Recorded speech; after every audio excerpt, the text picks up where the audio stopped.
like to start the budget meeting, and I'll have the clerk just update us where we left off from the last day. We were doing departmental presentations, and which one are we on now? Through you, Mr. Chair, the next departmental presentation would be from Brampton Transit. And just before that, I want to bring to the committee's attention, we have received some additional requests, which are shown on the order paper, which is on your desk and on the screen. 6 delegation requests for this evening's session, which scheduled to start at 7 o'clock. Should committee wish to receive those delegations, they'd have to be added to the agenda. We have one additional piece of correspondence, which is in regard to 9.1. It's identified on your paper copy as 7, but it's actually 6, and a copy is distributed at your desk from a Brampton resident regarding the operating budget. And then we will reconvene, Mr. Chair, with the departmental presentations with Brampton Transit, Capital and Operating, and then proceed from there into corporate services. Now, just a quick question procedurally, Clerk. For citizen deputation of the budget, are they limited to one deputation, or can the citizens have multiple deputation? Through you, Mr. Chair, presumably the deputations or delegations have closed, but if something has come up and somebody wishes to delegate again and the committee wishes to entertain them, that is within committee's purview. Yeah, I see there's one name that is That's right. already given a deputation, so the question would be whether we start the precedent to allow multiple deputations, and I don't think it happens very often, so maybe we proceed with it for now, but just keep an eye on it if it changes. I see one member of the deputations here, Dave Capil from New Brampton. You're requesting to speak tonight or this morning? Tonight. You're just here to watch. Okay. Wonderful. Well, we like people here keeping an eye on us at City Hall. Okay, so then we'll start with transit.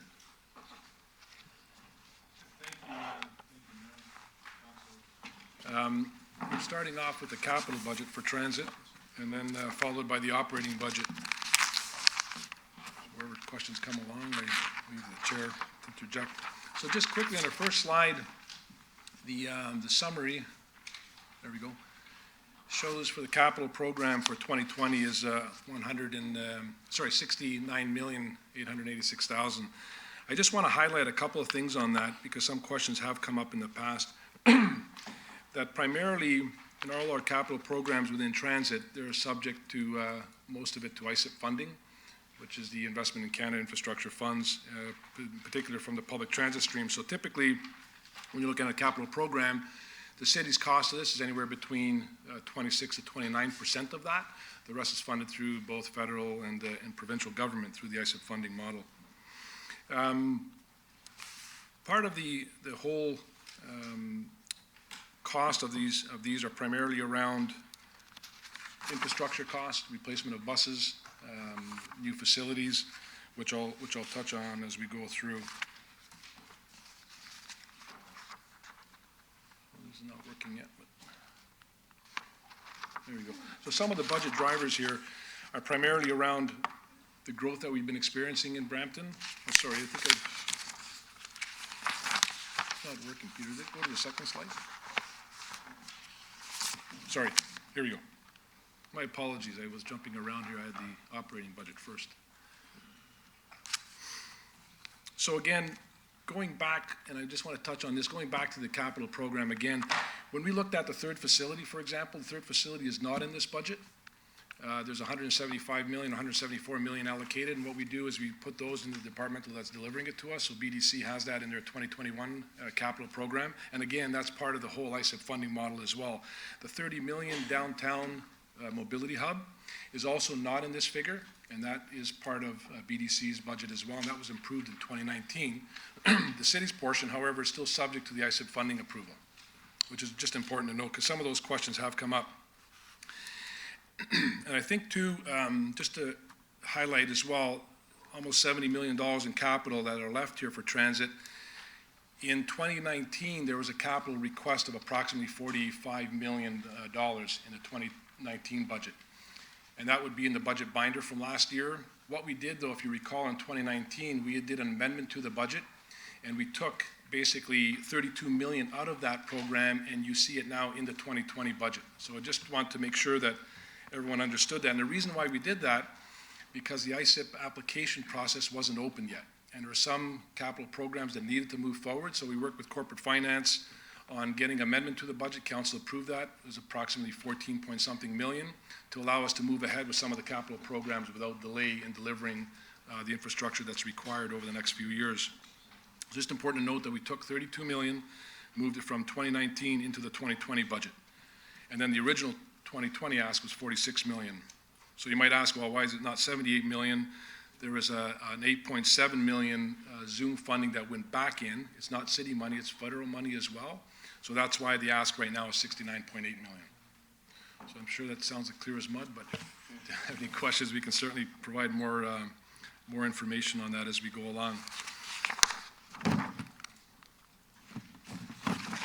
So again, the budget drivers you saw before, primarily around infrastructure costs, the capital refurbishment program, and a lot of it's around bus replacement programs. Something important to note on the bus replacement programs is through the service review that we recently did, Brampton has an 18-year life cycle on their buses. It's probably one of the higher ones in our industry. A lot of systems around North America replace after 12 years. What we do is we do a midterm, what they call a full refurbishment. So at 10 years, we do an entire overhaul in a vehicle, including the frame, including a lot of the engines and transmission work, for a substantial cost, but that allows us to take the bus to 18 years. So when you're looking at buying a new bus, a conventional bus is in excess of 700,000. A Zoom articulated bus, and that's a 60-foot bus hybrid, are in excess of 1.3 million.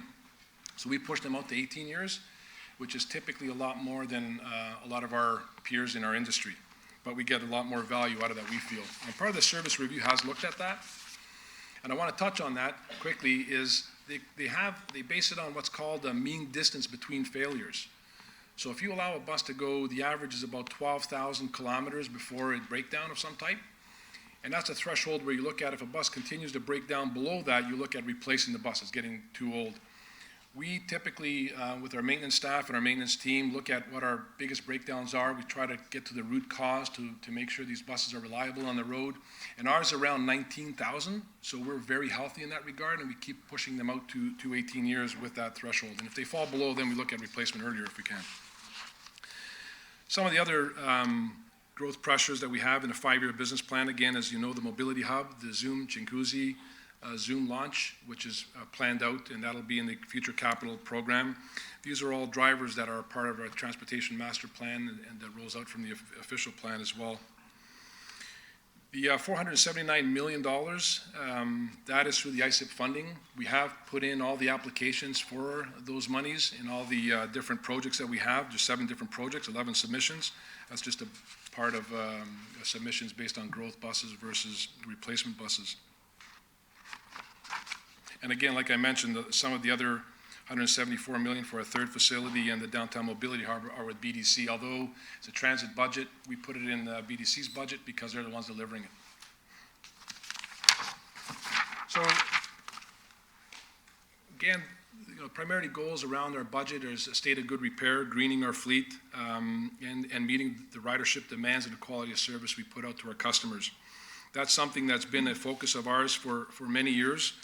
And clearly, through the recent motion that was put for emergency climate change within Brampton, our focus has really been on greening our fleet, the greening initiatives. And that's something I know we've been closely working with the federal government, the provincial government on different opportunities on how we can green our fleet even more outside of the ISIP funding model, because we've saturated what our requirements are over the next several years with the funding that's available at Brampton. So we're looking at other opportunities on how we green our fleet, whether it's electrification or any other type of technology for zero emissions. So the 2020 highlights of 2022, again, as I mentioned, the state of good repair. It shows there the amount of buses we're replacing during that time period, increasing our fleet based on the demand of ridership and our growth based on all the studies that have been done, including our transportation master plan. As you can see there, through those years, it's 88 growth buses. It's fairly substantial, but it's a very strong growing community as well. And some of the technologies that we're replacing over the time, and as well as the transit shelter program. And putting out shelters within our community to meet the demand, to keep our customer satisfaction high. So when you look at the 2020 service growth bus, I just want to touch on that because it relates to our operating budget, and we can talk more on the next presentation. We have 20 growth buses for 2020. 10 are Zoom, 10 are conventional. And then separate from that was the electrified vehicles launch that we're doing this year that you're well aware of. So in terms of council priorities are around the opportunities around the downtown mobility hub, the Zoom corridor. That is slated for a launch in 2024, according to our plans and our business plans and our transportation master plan. The capital budget, though, in 2022 reflects some of those costs in there. The greening of the fleet, again, over the course of these 3 years is $136 million in purchases of vehicles, both replacement and growth buses.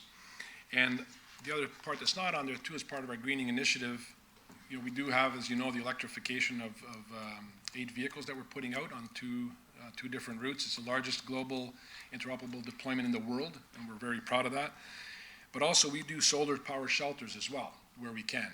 And we have quite a few of those already installed in our city to provide nighttime lighting and other components.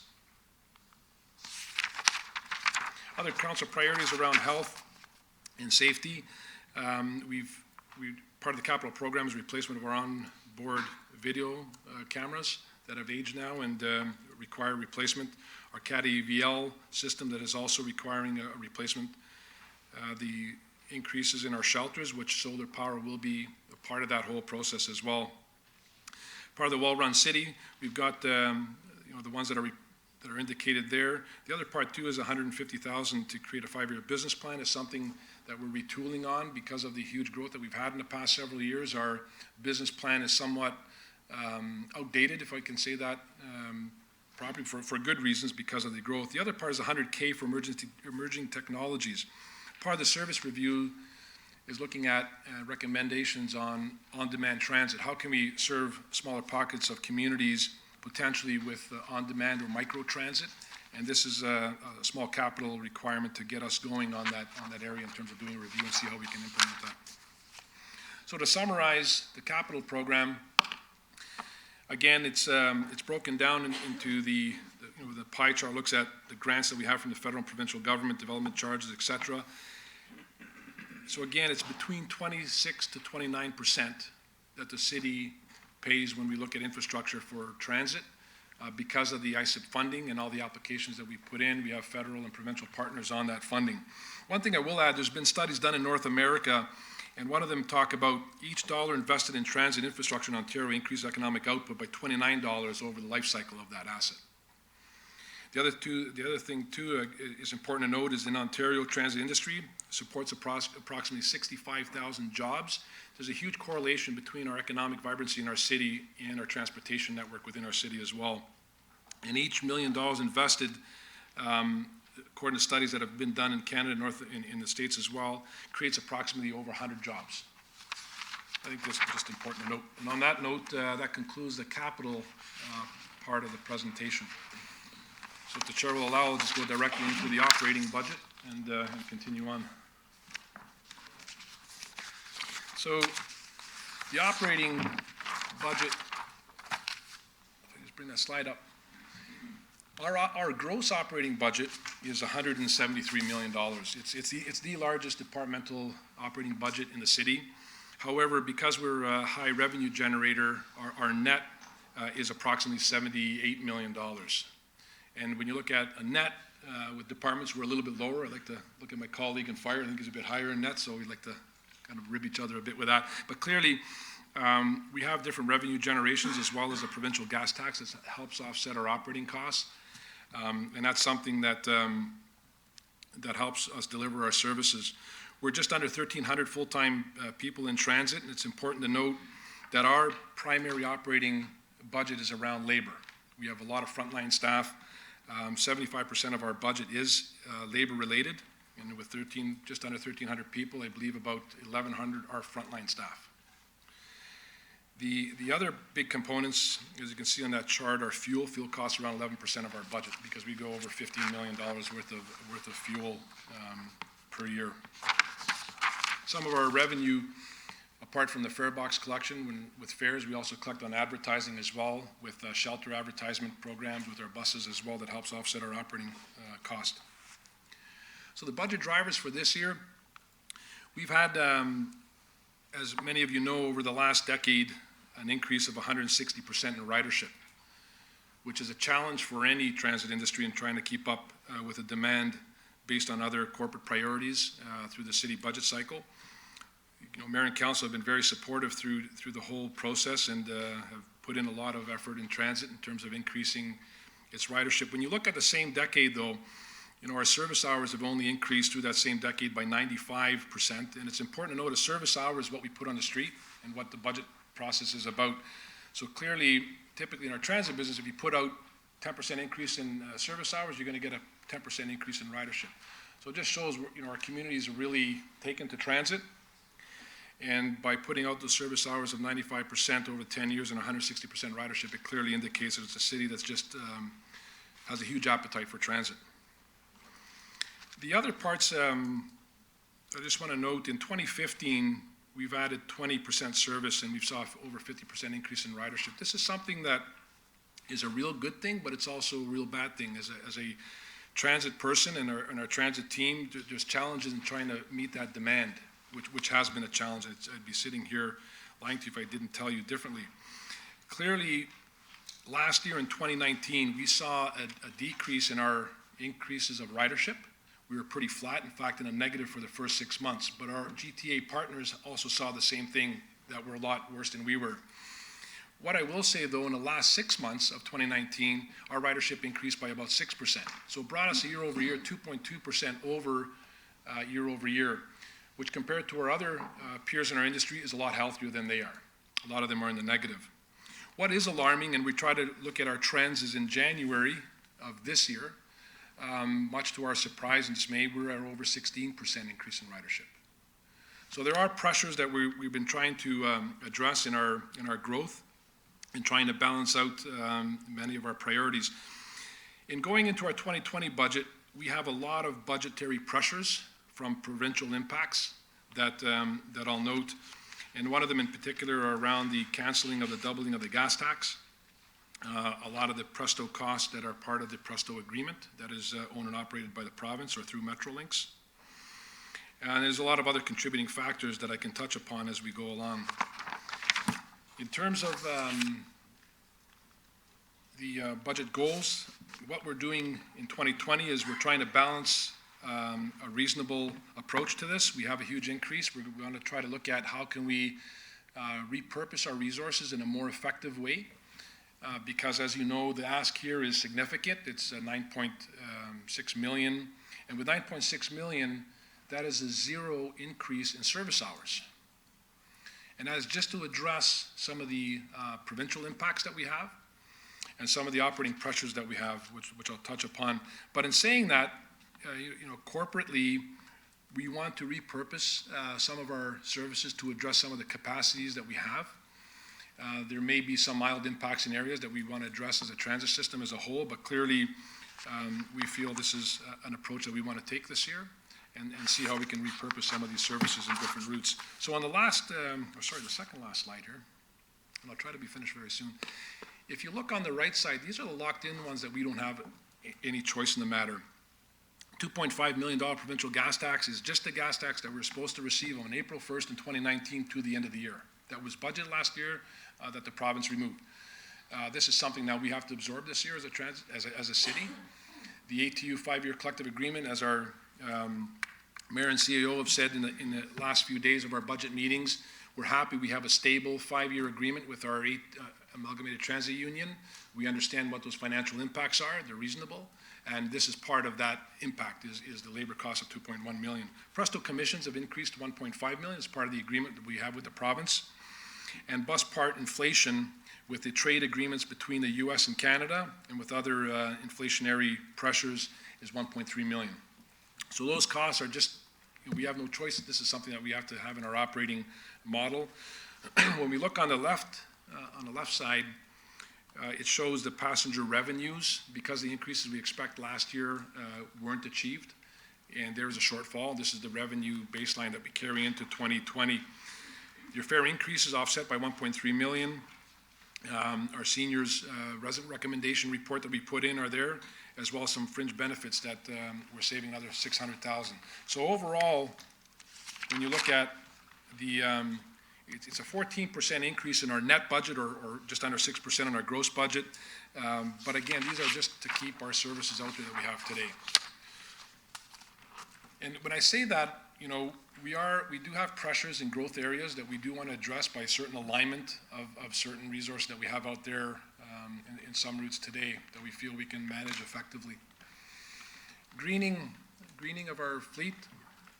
Again, we're advancing the ridership, we're advancing the electric pilot program that you're aware of. We are looking at increasing our biodiesel usage, and we are, for many of you know, asked about our biodiesel procurement. We are working alongside with another huge consumer that we feel we can piggyback on and get better rates than we have in the past. Again, I want to be careful how much I say that because I think it's in the middle of negotiations, but it's better than what we've had before, and part of that is increasing our biodiesel usage 5% over winter. I think it's about 10 or 15% over spring and the fall, and then we plan on going full 20 in the summer. Going beyond that becomes a bit of a problem for our fleet.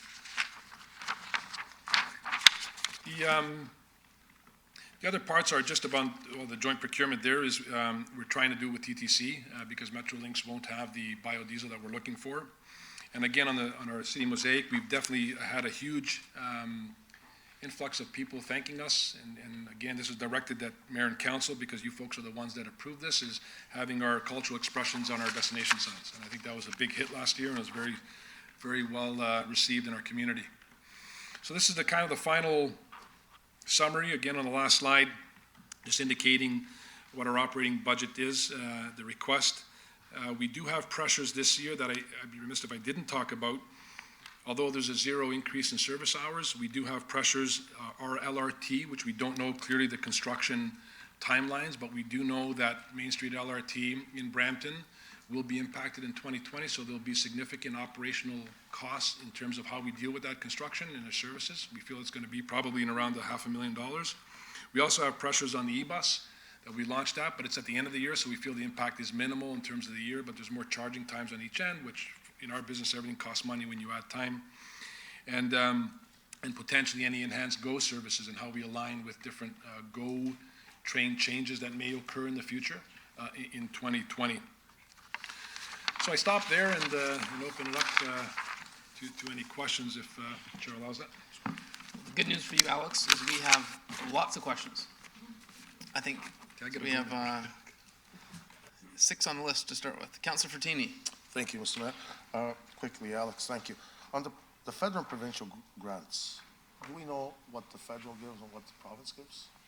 I see it's all in one here. No, absolutely. We have the full breakdown on all the ISIP funding for all our capital programs. Typically, the federal government will give up to, depending on if it's refurbishment or full replacement, but up to 40% of the capital program. And then the province will give 33, and typically the city's left with between the 27 to 33, depending on what that is.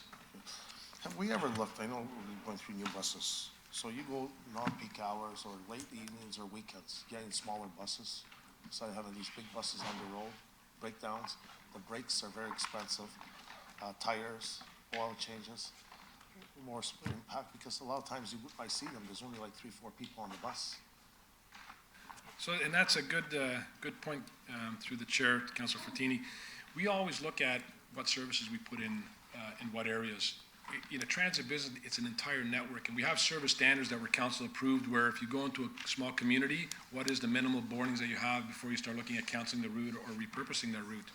We did a study a while ago, and we can certainly resurrect that report and revisit it in terms of looking at smaller vehicles, like 35-foot vehicles, 30-foot vehicles, even potentially 25-foot vehicles. The cost impact of operating and capital were identical. And it's interesting. That's why back then in that report, the recommendation was to stay at 40. But what I will say, though, through the chair to Councillor Frattini, is that we do have that capital money of looking at on-demand transit, micro-transit. So we're looking at alternatives where how can we get into small communities that may not have a threshold of service that meets our efficiency, but how do we still service that pocket, whether it's with TNCs and their transportation network companies like Uber or Lyft, but we're definitely looking at ways of bringing out people to the main corridors as part of the network to increase and continue that growth of ridership in our community with potentially same or lower costs. Okay, yeah, because I'm looking at the expense of a big bus compared to a small one, the breakdowns. The 92 positions are all filled for the 2019, they're all done? All our 2019 positions have been filled, but we do continue to hire, and you'll see in the more posts, and these are just attrition through people retiring, through our regular line of business, but all our positions in 2019 have or are in the process of being hired because of attrition. So as a population grows, and I say, grows and we need more buses, you're asking for zero this one? We're not adding no more positions? And the service will be the same? So again, solely as a transit person, gosh, we'd like all kinds of service hours, but reasonably, when we put the corporate lens on all the pressures the city has, we feel that we can meet a lot of our demands by repurposing some routes. This is a high-pressure year where transit itself is asking for $9.6 million just to keep, if I can say respectfully, the lights on. I know we're not facilities, but to keep the tires on the road and to keep the service levels that we have today. It will be a challenging year, and certainly if there's challenges that we're faced with that go over and beyond what's reasonable, we will be back to council. I mean, that's something that we can't avoid doing, but certainly we feel that we can repurpose some of our routes and have it in a more efficient area where we can serve the community better. Clearly, though, 9.6 million ask is substantial when you're looking at other budget pressures within a city as well. Well, I stand on Queen Street, and you go to York University, and people cannot get the bus because it's full in the morning. So the kids have to go to school, and I see it there in the morning, like the buses are completely full, and I'm sure you know the numbers too. So if we have to add more buses or one for that, I don't see why we need zero. If we have to add 4 or 5 people, that is very important, because I seen the kids cannot get on the bus in the morning, and they take rides from people who have cars. My daughter was one of them, was driving a lot of people because it's just too late. So, okay, thank you. Thank you, Councilor Fertini. And one of the points Councilor Fertini flagged, I think it'd be useful just to have Alex highlight for all of council. It was in the news a lot earlier this year how the Ontario and federal governments didn't reach an agreement on infrastructure. So in some other provinces, there was a provincial federal agreement, and that allowed transit funds to flow more expeditiously. And so this was in the news over the frosty relationships at the time with Prime Minister Trudeau and Premier Ford leading up to the federal election. We do anticipate that things will, now that the election is over, that hopefully Ontario and Canada will have a cooperative arrangement. But just so people know, how does that affect Ontario compared to other provinces when that agreement, that infrastructure agreement, wasn't signed? And that's, how it affects us? Absolutely, and to you, Mayor, clearly it affects us substantially. I mean, for the delay in the intake process for the ISIP funding was very challenging for many municipalities in Ontario. Monies have flowed quicker in other provinces because of the process that they've had in place. The delays have impacted us in many ways because we're in a high-growth community. We've got a lot of demand for transit. Our infrastructure projects typically take years to implement, but you need the approvals here to get to that end state. So much to the infrastructure pressures that we had in 2019 to get approved, Mayor and Council were very reactive in terms of the actual delay in the process that the province put in for us, and that's why we did an amendment to the budget to allow us to move forward with critical infrastructure components, but it severely impacted us in terms of how we get to that infrastructure development and build to meet the demand. Unfortunately, the province of Ontario did encounter that delay, and we're hoping that the province will be more responsive and reactive to getting these approved. And this is something else that we're concerned is the length of time it's taking it to be approved now, which is still not approved to date, all our applications. And just so everyone understands why this funding is so important, this is essentially a third. Is that correct? A third? That's correct. It's typically actually a little bit less for the city than a third, but you're absolutely right. And so the notion that some of these big projects we would proceed on this year, when that more than 2/3 isn't available, obviously would not be in the city's interest. And so when you want to break down how that politics affects us, that all that rhetoric back and forth between Ontario and the Government of Canada, it does have a real cost to us. And so if anyone's wondering why a project that is supposed to be funded under ISIF, why we didn't start with, it's because 70% of the funding that we expect that is supposed to be predictable has been delayed. It's certainly not on Brampton's side. So I know these projects that were ISIF related, you would have been happy to start on yesterday. So just be very clear, when there are federal, provincial infrastructure projects that are delayed in Brampton, it isn't to do with this table or this city hall. We're ready to go as soon as those two governments can get to working together and finally sign an agreement that, frankly, just correct, how many other provinces have now signed their infrastructure agreements and proceeded? Is it almost every other province? I don't have the exact figure to you, Mayor, but I understand that several of the provinces have signed off already, and a lot of the applications have been approved and the monies are starting to flow. So hopefully that changes soon, and I'm hearing that the meetings are productive, but it's just want to highlight that delay has nothing to do with here. Frankly, we're frustrated and annoyed by it. You wanted to, yeah.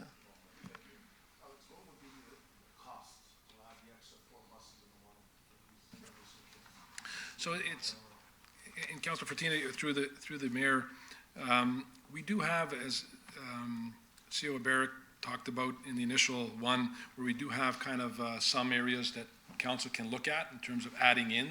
The exact specific numbers, when we looked at items such as the extension of Zoom from Malton down to the airport, was approximately 900,000. There's 10,400 service hours on that. There's BRT service increases of 16,000 hours, which is around 1.4 million. That relieves a lot of the capacity pressures, and the conventional service increases as well. They were listed out in kind of the investment for transit part, where things could be added in to what level. So clearly, those are options that are there. Clearly, what pressures we feel that are needed to be filled. We have a lot of pressures. I'd be lying here if I said differently, but again, it's trying to balance what the pressures that we have throughout the city as well. Thank you. And that will release on the Queen Street from kids going to York University? So more specifically around the Queen Street BRT, there's a Queen Street, for example, the BRT service increase that shows in that document of 16,600 hours for 1.4 million. That's more than just Queen. It's part of pressures on Steeles as well, the Zoom corridor, as well as the Main Street corridor as well, that has some pressures on certain times. So what we typically do is look at repurposing some service hours from other areas to augment into this area, if we don't have anything. Again, it's kind of a balanced approach. So long as they're not left behind. Thank you. Councillor Singh. Yeah, so one quick question. I keep, a couple.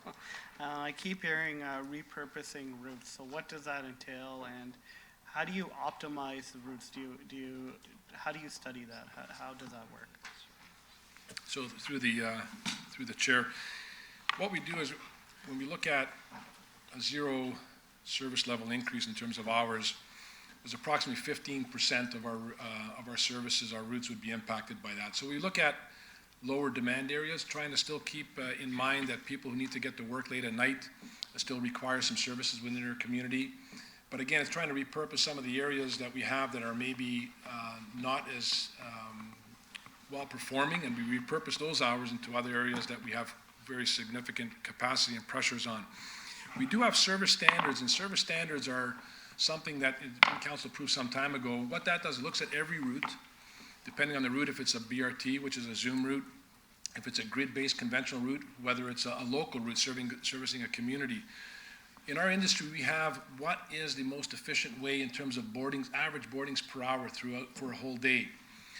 I'm happy to say that our thresholds are higher, typically higher than the industry, so we run a little bit more effectively, and all our routes today meet those efficiencies. But again, in terms of repurposing some of the lower demand routes to augment into our higher capacity, there will be approximately 15% of the routes that be affected. It's just repurposing some of the routes. Okay, and so through that repurposing, as Councillor Fortini was saying, would we be able to then increase other routes? Yeah, so if you're having and I don't want to pick a specific route because I don't want to send any alarms out to the public here, but clearly, if there's an area where we have 30-minute service, for example, in a local area that could be served with an hour service or 45-minute service. Yeah. We can take those savings of hours there and put them into a higher demand area, whether it be another conventional route or a Zoom service. So be repurposing. And we have other pressures too, where, for example, this year, traffic patterns change. So every time you have a traffic pattern change, there may be more time added. We have more operators that have more vacation weeks this year. So all those have to come out of this repurposing to meet that service level. Okay. Second thing, so I've seen the document for efficiency and investment options for consideration. And moving forward, perhaps, we could also see how many cars we're taking off the roads with some of these options. Given that it is a climate change, we have declared emergency, it would help make it easier around the table if we know, for example, how many cars we're taking off, the potential carbon dioxide we're saving, it would strengthen the business cases. So just for next year, that might be a suggestion. And also, could you potentially isolate for BRT service increase of 16,600 service hours for the York University connection? And you don't need to do that right now, but like just email it to us so we could have that information as well, because as supportive as I am with the seniors and the $15 bus pass, we've neglected our youth. And when I was a school board trustee especially, I have high school kids who I had high school kids, I still have support some, who can't afford the bus rates. And I know we have to increase it, and I'm not gonna ask for a $15 bus pass for use, but we just have to keep that in mind, that when we're making these strategies, that we don't forget about better use, because they're our workforce of the future. We need them educated, we need them staying in school, and we wanna reduce financial barriers for them as well. So if we could isolate the York University and Pearson Airport connections there as well. And so just for next year, when we have these options, just looking at obviously the climate change impacts, but also the ECDEV impacts, because we had GTAA come in, and for Pearson Airport connection, I know the mayor is really big on ECDEV. It's making our workforce competitive at the airport, as we know the jobs are coming there in the future. And so making sure that we know when we make these decisions on these different service impacts that we could potentially fund, that we know sort of the ECDEV impacts as well, because for our local economy, they're very vital. So, and through the chair, certainly we can provide you the information which we do have in terms of some of the Zoom pressures and Yeah. the 501 versus the 502 and the 511. There are pressures on all the corridors. I know Yeah. the York U is one that we really focus on and have added even more recent services past September. So we can certainly provide that. We do have that information. In terms of the economic development benefits from transit, that's very clear. I mean, we work very closely with our economic development for any companies that are trying to set up in Brampton. And like I mentioned before, studies have shown that if you invest $1 million in transit, it supports up to 100 jobs. And again, these are, it'd be hard to quantify exactly what the Yeah, impact I is, get that. but certainly, through the chair to Councillor Singh, when you look at a corridor, for example, like Airport Road servicing Yeah. the airport, Yeah. is a huge, because you're not only servicing the airport, you're serving other economic development along that corridor, Exactly. further extending. And this is something that we keenly keep an eye on and try to Yeah. make sure that we hit those pockets. Exactly, and we had that presentation as well. This is just for next year. Yep. Just if we could have that in the cases, different business cases that you presented in this report. Thank you. Thank you, Councillor Singh. Some good questions there. Councillor Palashi. Thank you, Mr. Mayor. Thanks, Alex. Alex, you were talking about the 12,000 to 18,000 in the bus replacement. What are we talking about with the 12,000? Are those dollars?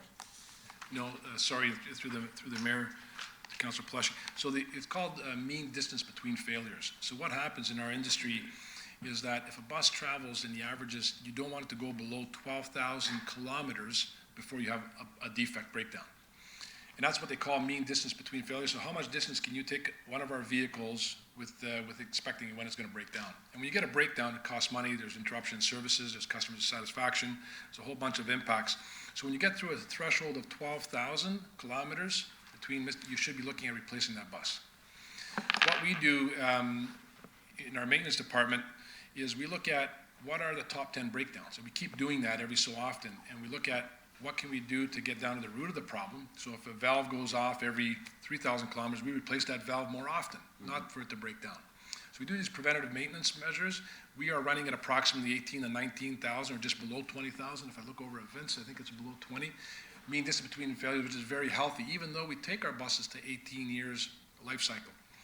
So we're operating fairly effectively in that area, and that's what that 18, it's not money, it's kilometers between. So on failures. average, what does that 12,000 or to 18,000 kilometers look like for time? Sorry, I'm not sure what you mean by time. What I can say though is if you're having How a long bus. does it take a bus to get to that 12,000? Oh, gosh, that's a. What do we do a Question. day? Sorry? So. 2 months. 2 months, yeah. And keep in mind that our vehicles do go through inspections regularly for brakes, and part of the Commercial Vehicle Act, where we have to have certification on them every 6 months and a full one every year. So they do come in for routine maintenance, and as part of that maintenance, if we know that there's a very small part with a slow cost, it breaks down often. If it gets into that time frame, we replace it then to avoid that and get our breakdowns at a lower point. That's why we're close to 20,000. One of the recommendations coming out of, I think it was EY maybe, they talked about fire and the power washing some of the unit down underneath. Do we currently do that with our buses, and how does salt affect kind of the lifespan of the bus? And through the mayor, we do have our interior wash facilities where we wash our buses every night, have a spray underneath as well. Okay. Depending on the manufacturers, there are different frames that they have. Some are stainless steel, some are steel. But we do monitor the erosion, and part of the 10-year refurbishment that I talked about earlier to extend the life of the bus to 18 years does a comprehensive frame check as well. So if there's rust components on the main frame, they're repaired and restructured to give us the full 18 years. So clearly, we do have a aggressive washing program, if I can say that, especially under winter conditions where they do get washed every night, and there is a bottom spray as it goes through the wash base. You mentioned BDC. What is BDC? I'm sorry, part of our community service group, building design construction folks in Derek Boyce's area. So these are the folks that deliver on building construction. So for example, 8 Nelson. So the money is going back to community services? The money we put in their budget. So when they presented, you saw 174 million, for example, for the third facility. Although it's a transit-related project, we tend to like to put the budget in the department is delivering it for us. Mm-hmm. And that's what we've done, although we still manage the process and everything in terms of the funding between the federal and provincial government. The budget resides with them because they're the ones that are delivering it. Okay. It's just an accounting thing, if you want to call it that. You talked about the lifespan of the cameras that were coming to an end. How long have those cameras been in? So the cameras, again, through the church, the cameras have been installed as part of our Smart Bus deployment when we first launched our first Zoom route, probably back in 2010. So they would have been probably installed in 2009. We found that the industry, the cameras are usually replaced after 8 years. We now are in excess of 10 years. We do have failures now, and we rely heavily on the security of the cameras with incidents and accidents. So we're seeing failures, and that's what's, okay. In the budget, you have 420,000 for bus shelters and pads. What was the 2019 budget for bus shelters? And through the chair, the 2019 budget, what happened is we deferred some of it 2020 because of the ISIP funding, as the mayor spoke about earlier, the delay in the intake. We do have the application in. So what we're hoping to do is to deliver on a more robust program this year that included some of the 2019 deferrals as well. It's simply because we wanted to leverage the maximum opportunity of funding between the federal and provincial government as well for these shelters. And I believe it's the upset, I think, is around 1.2 million, if I'm not mistaken, for the shelters for the 2020 capital. Yeah, sorry, 855,000. My apologies. That was deferred part from 2019 as well. 855,420 is new dollars this 2020, balance coming from last year? That's correct, yeah. Okay, so we've talked over the course of the last year, and just with the amount of new shelters that people are requesting, we're looking to add more of those shelters out there for this year and go forward. Absolutely. So I'm just looking at my colleague Doug Rieger here, who knows all about the shelter program, but clearly what happens is when we get shelter requests, they go through the intake process, and we evaluate each location based on the criteria, and every year with what we have in the budget, the top scoring shelters get installed. So for this year, I understand from Doug that it's going to be approximately 70 to 75 shelters installed, which typically we do half of that, but because of 2019 deferral, we'll be definitely catching up this year and evaluating all the shelters that are in the program. Okay, and then we've talked a little bit about changing routes and repurposing. So I'm not 100% unsure what that looks like for wards 2 and 6. So I guess my request is that before we change anything, we sit down and have a chat and see what that looks like. I know that, we worked on changing a route a little bit with no real effect on anybody. I think that's going to happen in April if it hasn't already, it was able to, pick up more riders, which is good. If we're looking at things like that, great. But if you're going to take a route off altogether, I think that we'd like the opportunity to sit down and have that. So certainly if I can just make sure that I have clear direction on this, the mayor, there's routes that we're going to be changing frequency on to help us achieve some service hours to put in higher demand pressures. So if you have a route that's serviced by 20-minute, whether we take it to 30-minute frequency, there'll be multi crossings of wards in terms of how many wards may be impacted by several of these routes, because 15% of the routes will be affected. If that's a desire, is a desire if we cancel a route, because otherwise we will be faced with quite a bit of discussions and repurposing priorities, because clearly we have a direction based on this budget approval process what we need to do. And we'll definitely have the discussions with each councillor to talk about what are the impacts.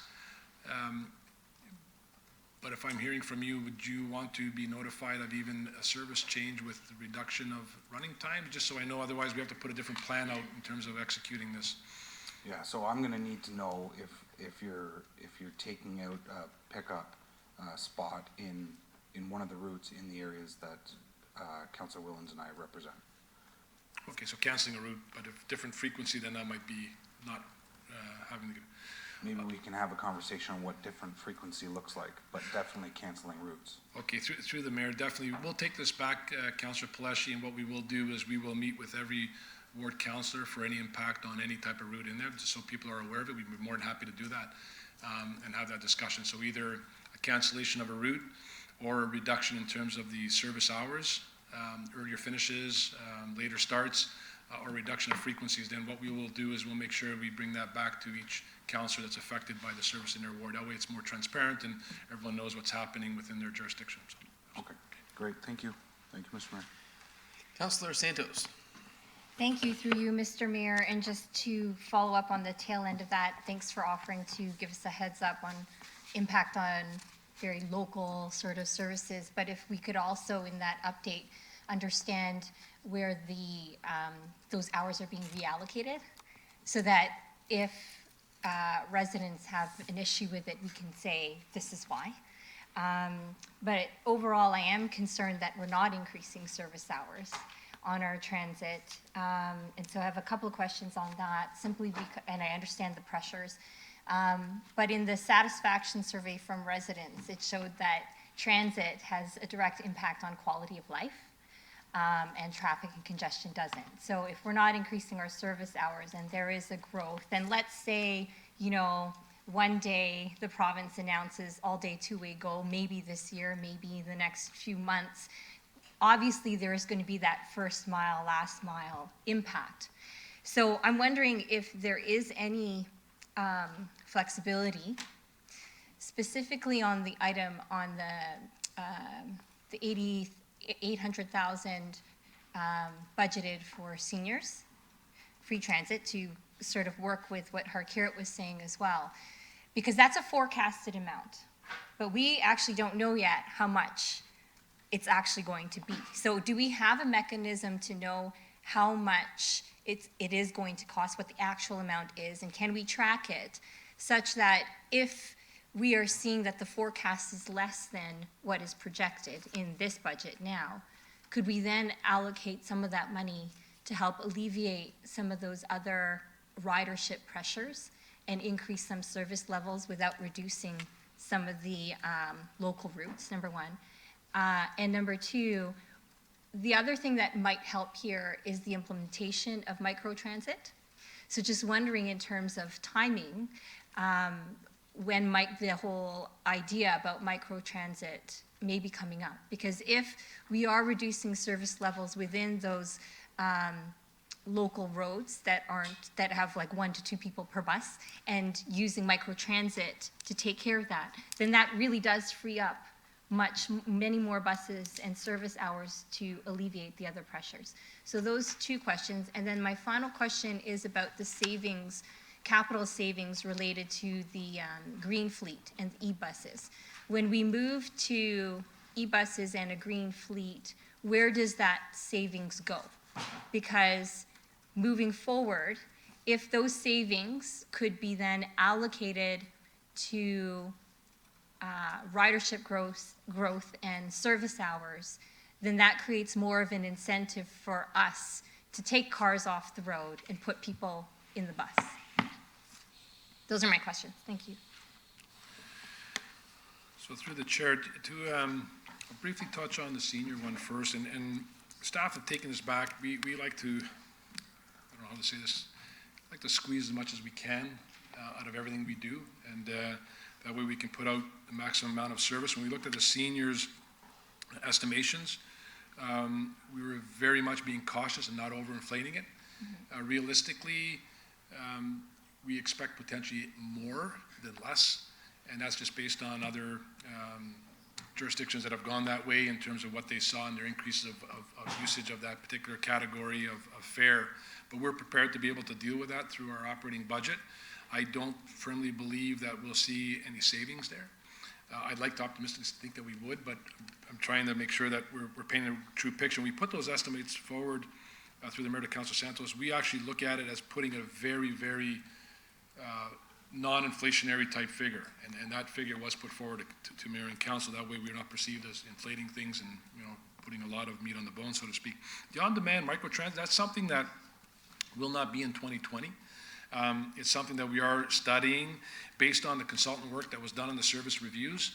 We were very clearly demonstrated that we are looking at new services that are put in pockets in community areas that are being not served today, because the ones that they've saw that are being served based on the service standards are meeting a threshold that we wouldn't be more efficient by putting on demand in there. So this is something where it potentially may address some future areas that we might want to serve, or if we scale back some areas, how potentially we can offset that. But in terms of setting up the structure for that, it would be hard pressed to see any savings in 2020. Okay. The last part is the e-bus. The e-bus, absolutely, I think we will see a longer term impact in terms of our service requirements on electric buses. I firmly believe that maintenance wise it will cost us less once we get there. However, in the interim, we'll have to repurpose some routes to put in the extra time we need for charging at each end, so we'll actually be additional operating pressures this year. But mind you, we're planning on launching at the end of the year, and I look at my colleague Ivana, who's been working diligently on trying to get a date on when we can launch. It might be in November or December, and if it is, the incremental impact of 1 month is not going to hurt us. We don't believe in any way that we'll just absorb that in our operating model. But in 2021, there will be a cost operating for that. So although you're absolutely right, I think it's 3 areas that we need to look at. I don't believe that we're going to see much savings in any of those in 2020, which is kind of... So is this the first year that we are not increasing service levels?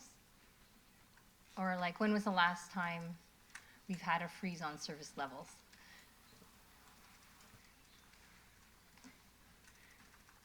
So I know when, just again looking at my colleague here, Doug, for this, through the chair, I know the last, I joined Brampton in 2004 and 15 years before that in Mississauga.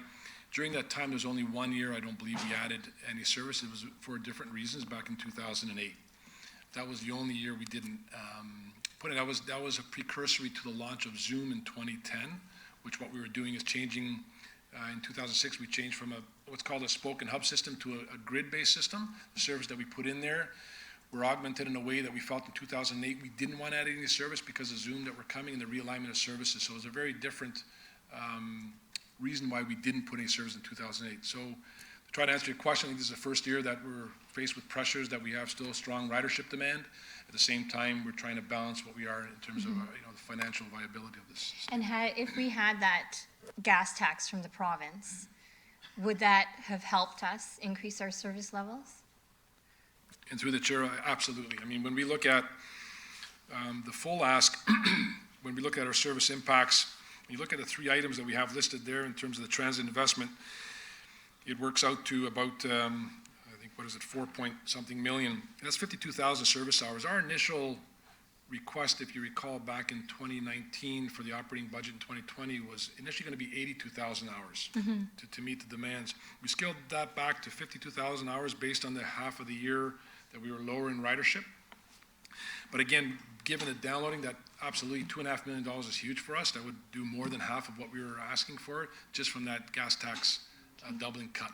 I would love Sorry, to. could I just jump Yeah. in? I'd just like to add, there would have actually also been an additional top-up for this year for the provincial gas tax. Maybe Alex could just, an additional 3.3 on top of the 2.5 that we had built into our base budget for 2019. So absolutely, that's a good point. So through the chair, you absolutely, if that gas tax would have remained there, we could have paid for all our increase in services through the gas tax.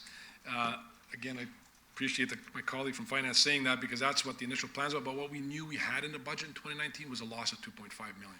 And that's a hard thing that we had to put in this year because that's something that was taken away from us that we had budgeted last year. Right.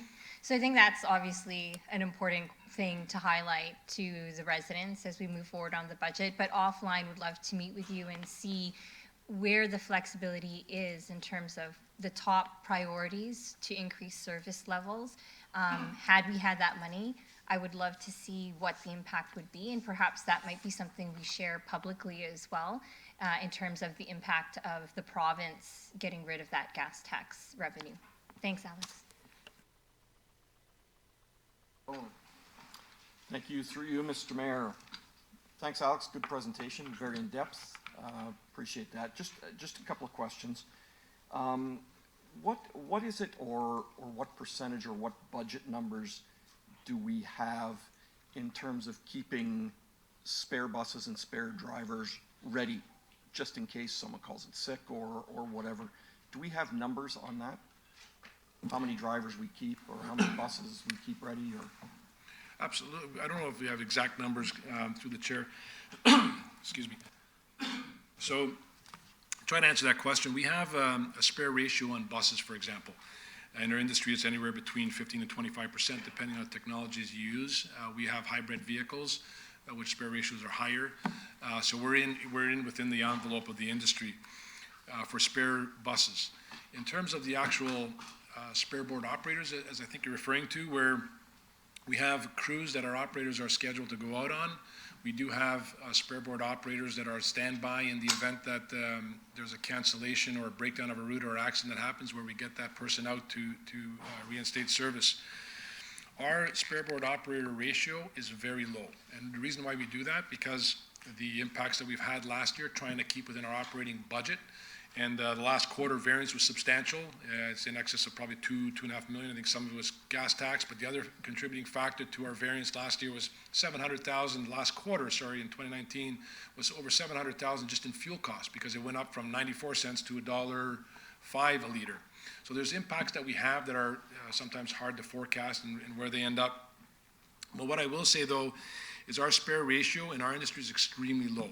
So a lot of times, if we have an operator that is on standby, and we always have book-offs for whatever reason, when you have a workforce of 1,200 people, we usually put that operator on a crew to cover that and try not to refill it, and sometimes we end up canceling service as a result.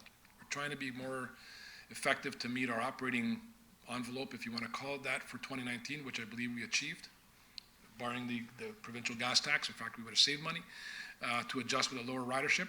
This year, is the same. We're trying to be lean as much as we can, but again, with doing that, you do impact service, you do impact cancellation. So we're running very low on that, very low. Okay, and just to follow up on that, do we provide, other than the regular, services that anybody's entitled to, is there anything special in terms of, physiotherapy for our bus drivers or mental health if they get abused on the bus, which we know sometimes happens? Is there extra for them, or is it just the same thing that everybody who works for the city is entitled to? So through the chair, our operators are subjected to a lot of trauma, if I can call that, on the road. I know that our absenteeism has been affected, and one of the service recommendations in the service review talked about that. I know KPMG talked about trying to validate some of the numbers more. That's all a result of post-traumatic distress, all kinds of different reasons. What we do have at transit, though, is very typical, is what fire has in terms of having a group of people that are identified where if an operator experiences something, and we have on a regular basis, a few a week, where we can call in this team to sit down with them, an individual, to help them through that. We also have the city benefits and provide the appropriate care that the person may need to help them through that event. So we definitely do have a lot to offer our people. Okay, and is that enough for your department? Obviously, you've got a big department. I think, if I can respectfully say, we offer, I believe, a robust care for our people. Is it ever enough? That's a difficult question, because depending on who you ask and depending on the experience you experience, so if you have an operator that had a fatality with a pedestrian, they may need a lot more. We feel that we offer them very specific stuff, but clearly through the back problems they have sitting in a seat, through all those things, I mean, we believe we achieve a fair bit in looking after operators based on the industry. In fact, we go beyond what our industry does. Can it ever be enough? I'm not sure I can answer that. Okay. You mentioned the transit capital. Is the number that I saw 37 million for bus repairs over 3 years? Is that the correct number that I saw? Again, through the chair, I'm going to ask one of my colleagues to bring that up. If that's the bus refurbishment as part of the capital program, that is through the 3 years about the bus refurbishments in terms of what we talked about, the life cycle, extending the life cycle. Right. So that one clearly, yes, it is 37 million. And when we do a bus refurbishment at 10 years, again, we do the whole structural frame. We do a lot of the powertrain, get it to a state of readiness where it'll serve us for another 8 years. It might be an investment of 100 to 200,000, but it certainly beats a new vehicle at 700 or 1.5 million or 1.4 million. Oh, good investment. I'm just wondering how much of that is done in-house as opposed to sending that out? So bus refurbishments, we send out. We contract that out. I know that we've had discussions with our union as well. The cost differential, that we're not fit in our facilities to be able to deal with structural frames, the bodywork. We do not have a bodywork facility shop. When you look at places like Winnipeg where they do their own body work, it's because their local demand isn't enough to service just Winnipeg. So for vendors who are setting up in the Greater Toronto and Hamilton area, we're fortunate enough to have multiple vendors that provide that service. We feel that service is a more cost-effective way of dealing with it. When you look at engine overhauls and everything, there's arguments that can be made in terms of the cost differential, but when you look at warranty work and everything, vendors responsible for warranty work, we're not. And when you look at those are incremental costs that really hit us, and we try to run as efficiently as we can in our transit business is run like a private business. It's very competitive, and we're gauged on our performance based on our C ratios, a whole bunch of factors. So this we feel is the appropriate way of dealing with bus refurbishments is contracted out. Okay, what's our average warranty on a bus? New from the manufacturer? I'm gonna have to look at my colleagues here.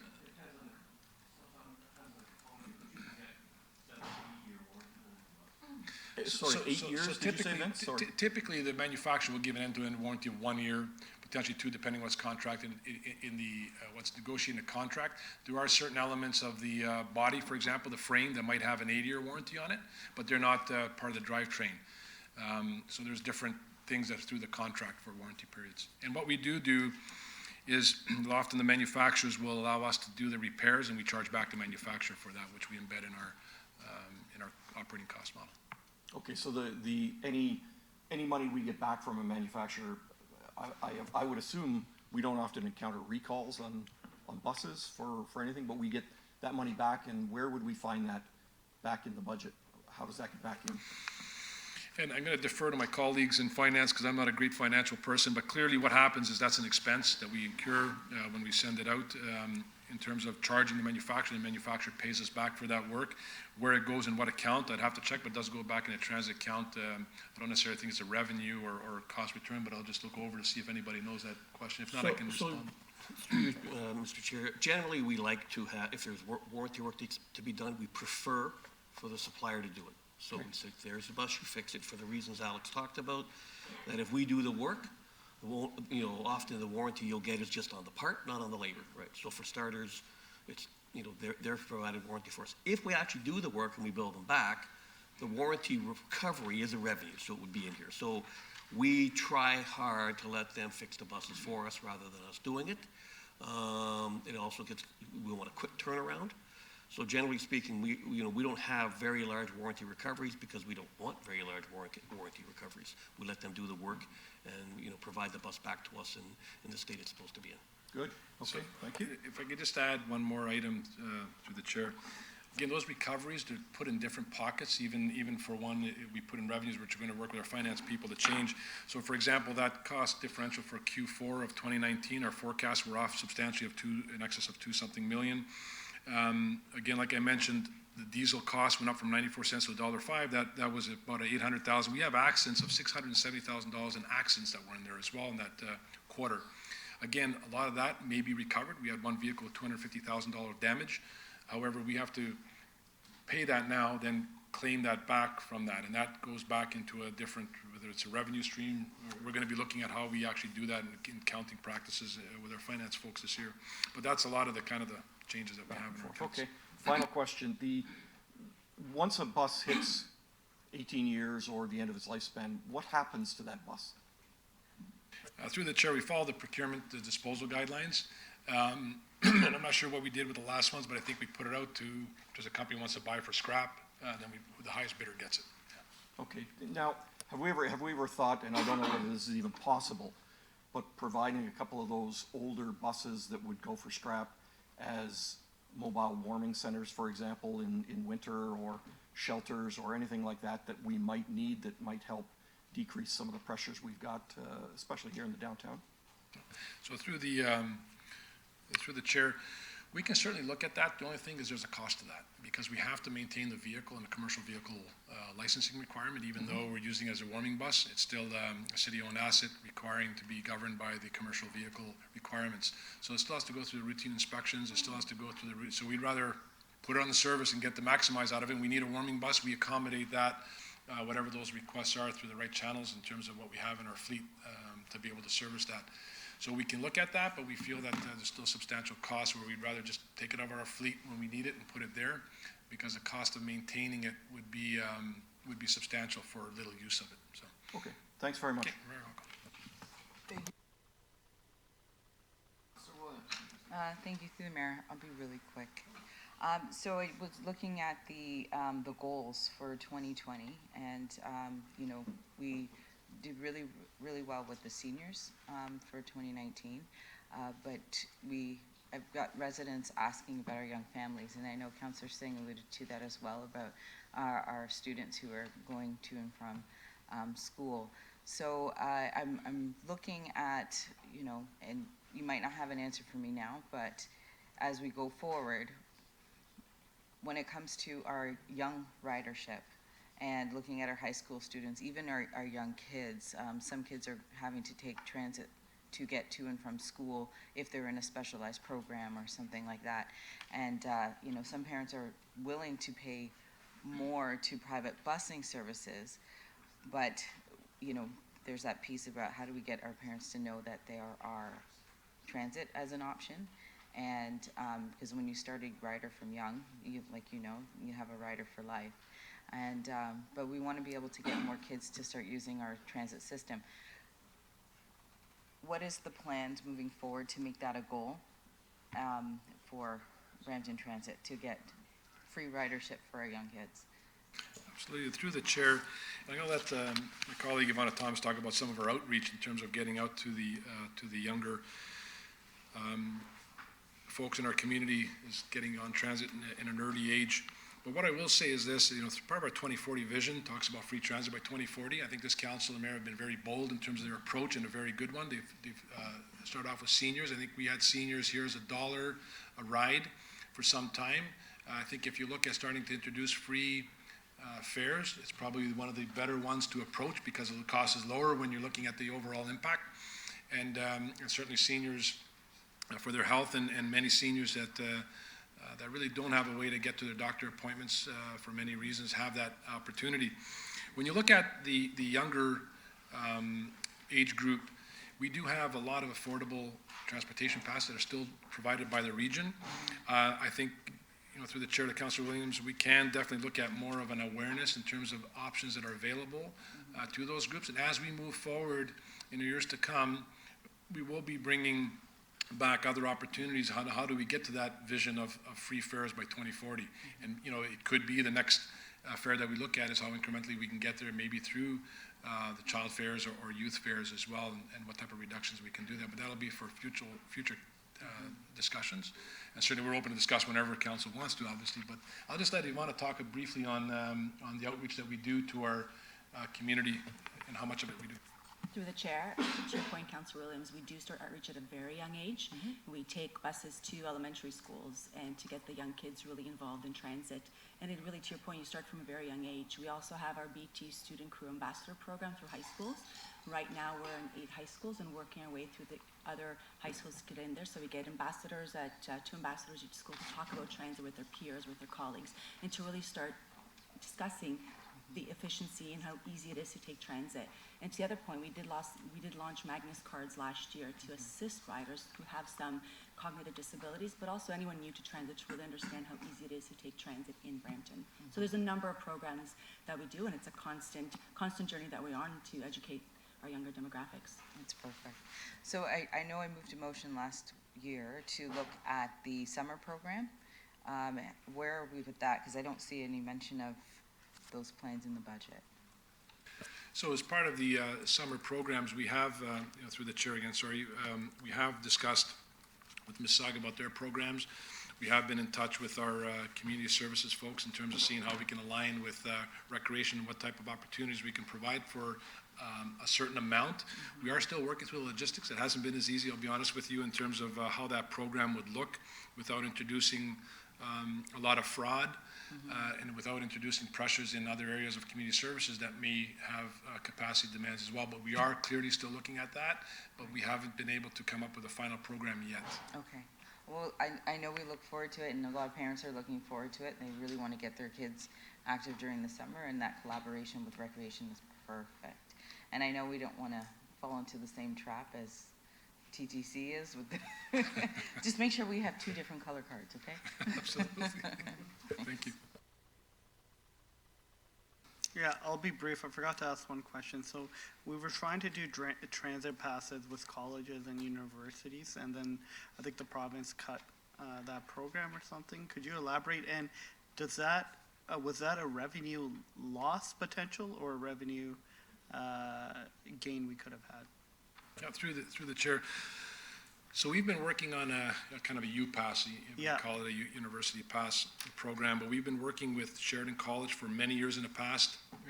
We've been working with University of Toronto and their Mississauga campus. We've been working with York University. Yeah. York University is a bit of a different model because it's multi-jurisdictional. We'd have to share revenues with York Region, TTC, and Brampton. What we did do, though, is we had a 3-way agreement between Mississauga, Oakville, and Brampton to introduce a Sheridan pass. It was passed by their student union. Yeah. We were all set to go. Yeah, We had the contractual arrangements between the 3 parties, the 3 service providers, all done. Is it a net revenue gain? No, it's net revenue neutral. Okay. But it certainly provides a huge opportunity for university students or college students. What happens is the government introduced a new change that if you weren't already in a U-Pass program, if you want to enter one, you have to have an opt-out clause. And that would not work for us, because in a UPass program, the only way it works is that every student pays it, Got it, and yeah. it balances out. With an opt-out program, we would lose money and we couldn't proceed forward. Okay, and I also wanted to acknowledge your department, and I know David also went to Metrolinx and rolling up the sleeves and advocating for these critical projects, especially when it comes to all-day, two-day go, Queen Street BRT, LRT, and the transit facility, which is really important to myself and Councillor Dillon. So keep at it, and council's here to support you along the way, wherever you need us to show up. Thank you. Thank you so much. Thank you, Mr. Mayor. Just one last question, Alex. Have we, I think we have, but in the past, but have we had any further conversations with the current school boards in Brampton to see if there's an opportunity for their students to travel on our buses for a cheaper rate? Yeah, through the chair, my colleague Doug Rieger regularly talks to the school boards, and we do have school routes that are specific to schools, and there's arrangement where we have delivery of service in a very short period of time to address the to and from school points. That's always something that we're in constant discussions with them, and certainly we look at opportunities that always where we can't put it in and benefit in terms of introducing that service. We work with the school boards closely on that. So maybe something much like the UPass, a little bit different, but more so the school boards would be looking to actually fund something. Maybe that's an opportunity that, we can have that discussion with them. Absolutely, we can take that back and make sure that we continue that dialogue with them. Thanks, Alex. Thank you, Councillor Paleshi. And the one question I want to ask, and thank you for council members for all their thorough questions. We have an ambitious transit plan, and Alex, you're doing a great job trying to execute it, and obviously it takes help from provincial and federal governments, and to see the growth that we continue to see is very encouraging. The one thing I want to be mindful of, and this maybe we need a council workshop on, but I just want to flag council's attention to it, is right now we're building a transit system for 2020, but transit is changing. And I look at our electric bus pilot that is just 2 routes. The transit system we're used to today is not going to be the transit system that Canada is used to in 10 years. And Alex has been doing some great work helping us advocate to the federal government, to Minister McKenna, on why Brampton is well equipped to handle this change into electric buses. But know that the transit terminal, the transit facility we're building today is not electric bus ready. And so there may be some changes we need to do, because I believe Brampton's well positioned to be able to handle this capacity with Canada's ambitions for electric buses. But it does mean that we're going to have to look at some of the things we're doing today, and it may mean significant changes. And so just for council's benefit, if you could just briefly mention what our capacity is for electric buses, and then we can get into a deep dive on this, maybe in a council workshop, because I think this is worth our attention and study. But just to flag, because it may change not our operating but our capital spend at some point. I think from my conversations with members of council, this is something that they're interested in. Thank you, and definitely to you, Mayor. Thank you for raising that. I think you're awfully complimentary, and I thank you for that. But primarily, it's Mayor and Council that are doing the advocacy and helping us push this along, and our staff that's executing what direction we get. But thank you for the kind words. What I will say, though, is to your point exactly. I mean, we can change a landscape in Brampton here. We have a huge opportunity here that I know the Mayor's been aggressively working with the different ministry offices, as well as the council has been helping us advocate. The federal government has a mandate to try to introduce, I believe it's approximately 5,000 electric vehicles in the next 5 years. Yeah. And it's okay to order buses, people can order buses, but the biggest problem is the infrastructure to support that. Very few are in a state of readiness to do that. We are in a kind of a unique situation in Brampton where we're building a 3rd facility. We have the cost of in excess of $200 million, and I know some of it's in the capital program for 2021, I believe. But there is an opportunity, because if you can outfit a 3rd facility that can be equipped infrastructure-wise with a substation, working with the utility company, Electra in our case, working with different manufacturers for an incremental cost, and the incremental cost is not small, I will say that, but approximately $120 million. There's huge opportunities with the federal partnership and others that may partner with us to achieve that. And that would change the landscape of Brampton and meeting its emergency climate change in meeting a very environmental friendly transit system within our community, but also there's added benefits to the largest global deployment that we're doing here in Brampton. We can learn from that and achieve what are the cost savings in terms of the maintenance costs on that, because electrified vehicles are lower in maintenance costs. So there's huge opportunities here, and thank you for bringing that up, Mayor, because I think that's something that we certainly have a lens on and see how we can move that forward and capitalize on the position that we're in Brampton with our third facility and with the federal government's mandate. And a transit system that's already built, they have less ability to change because our transit system is still building, we're still building facilities. For the government of Canada to meet their platform commitment, their goal, which they want to achieve within a mandate, we're one of the unique big cities that still has the ability to help them reach their goal. And so this is something that I think, just like I mentioned a few weeks ago, that the tech hub is a unique opportunity for us to focus attention on. I think the electric buses is something that we're going to look at, see what it means for budget. But if we don't change our transit system, we're not going to meet our 2050 goals on emission reductions. And so just want everyone to be aware of it because this is an important area. Thank you, Alex. Our next is corporate services.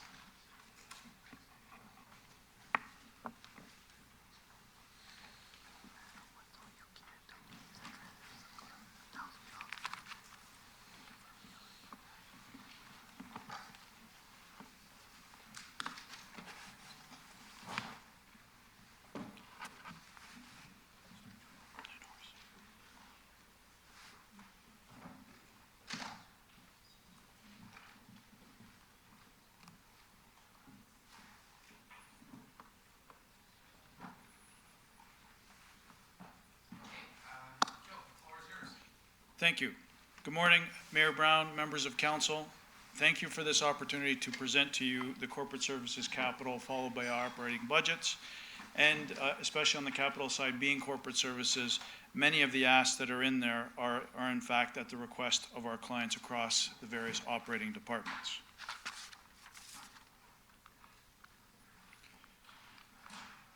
As you can see, our total capital ask is approximately $17 million. A majority of that is in our digital innovation information technology space, of which a significant portion is in fact for our clients for a variety of different projects to support their business needs. You'll also note at the bottom, project activity count. That is on the decline. Why? This is because there were a number of historical legacy issues and projects that were open. Our new digital innovation information technology team has worked really hard to complete and close off a number of these items. So as we move forward, we are starting to stabilize and have a regular number of projects in and around that 50 count. In terms of budget drivers on the capital side, very similar to our other operating departments. When you look at legislative requirements and provincial downloading, we've got MFIPA, Bill 108, cannabis legalization, and the enforcement and public education requirements that affect us. Further Part 3 downloads that impact our POA courts as well as our prosecution side. Asset management legislation, even on the enterprise risk management and the requirements to meet ISO 31000. Of course, we've got our term of council priorities that is a significant focus for us. Our aging infrastructure is replacing our computers and phones. And most important, that last bullet is review and implementation of our service review opportunities. A number of value increases and efficiency opportunities of doing more with less or the same were identified by KPMG. It's been our proactive approach to do that. We are excited that we've got additional ideas that KPMG has brought forward, and we will start operationalizing a number of those as we move forward. What's not necessarily noted here on the capital side, but much more on our operating, but indirectly is on our capital, is to ensure that all the projects fit the criteria and are aligned to our council priorities. In terms of our budget goals, we have 4 key goals as it pertains to capital. When you look at providing better customer service, examples of this that you've seen and will continue to see as we move forward is our 311 mobile app, which was released late in 2019. Our one window approach to improve our customer experience, our website refresh and update, additional online services and applications for our various operating departments. When you look at managing our municipal assets, again, it's looking to do the best to manage the life cycle costs for our hardware and ensure everyone has the best tools for the right period of time to facilitate corporate performance and agility. Bullet 3 about streamlining our business processes. This has been a very significant ask by our clients, and it's been a deliberate role for corporate services and our clients to do this across the corporation. We've got our accounts payable automation happening, a number of initiatives in HR to automate some of their processes, our enterprise workflow business process automations, including records digitization, a number of different projects that will make us more agile and be able to do more with the same resources. And of course, I'd be remiss if I didn't talk about maintaining a secure and reliable technology platform. Again, we need to continue to eliminate our older unsupported platforms to more reliable ones. This also includes maintaining our core infrastructure and ensuring that we are in the best position from a corporate risk and security perspective.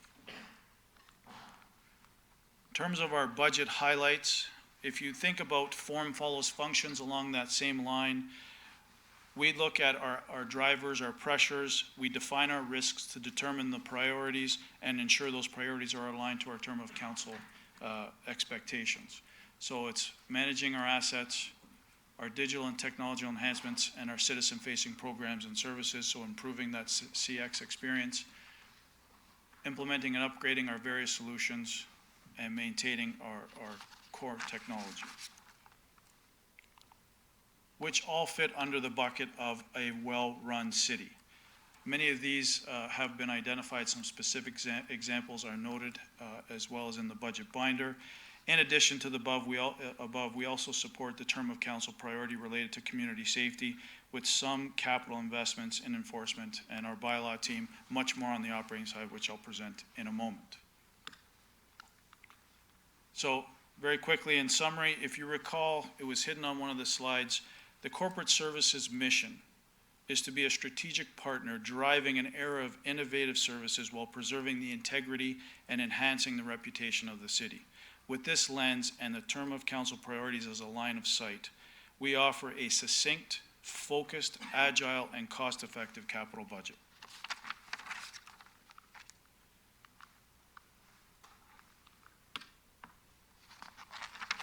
On the operating side,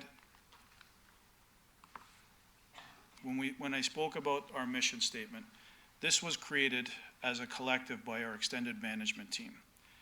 With that mission statement as our focus, we broke down silos and partnered effectively across our own operating department.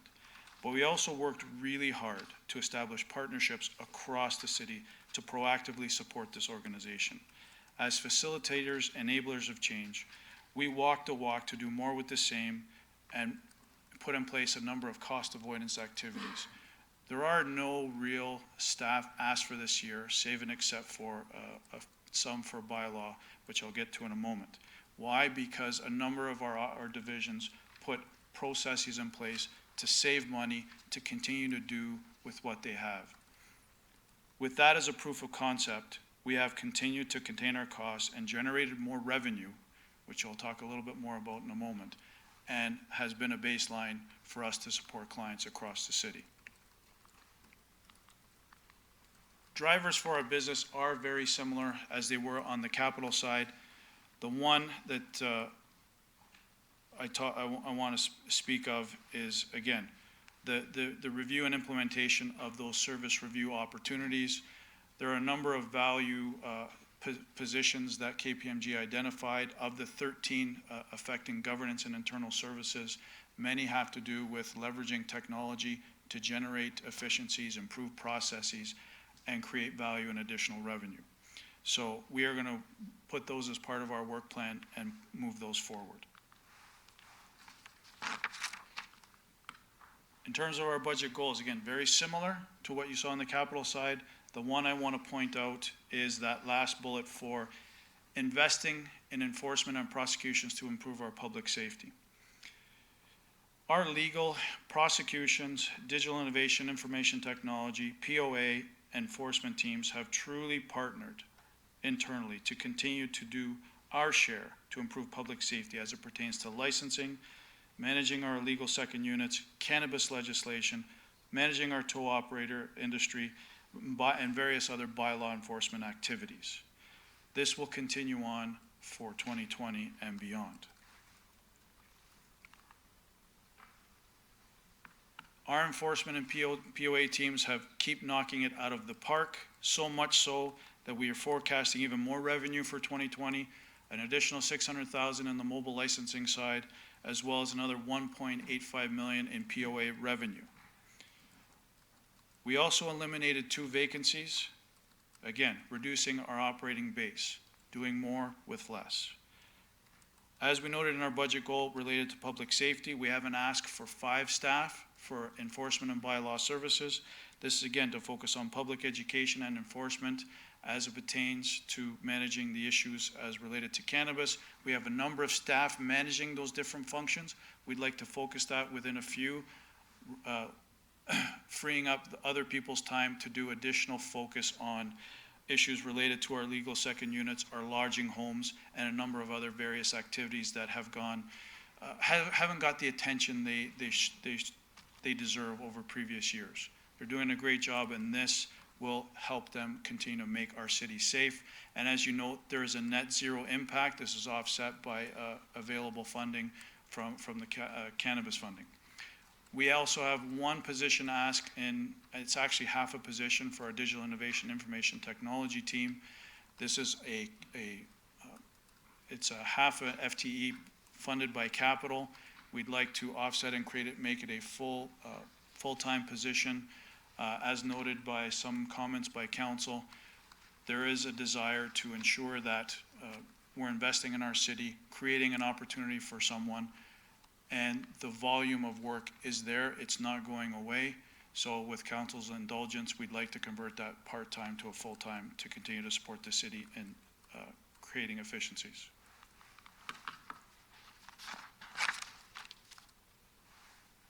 In terms of the term of council priorities on the operating side, I think I've touched on a number of these.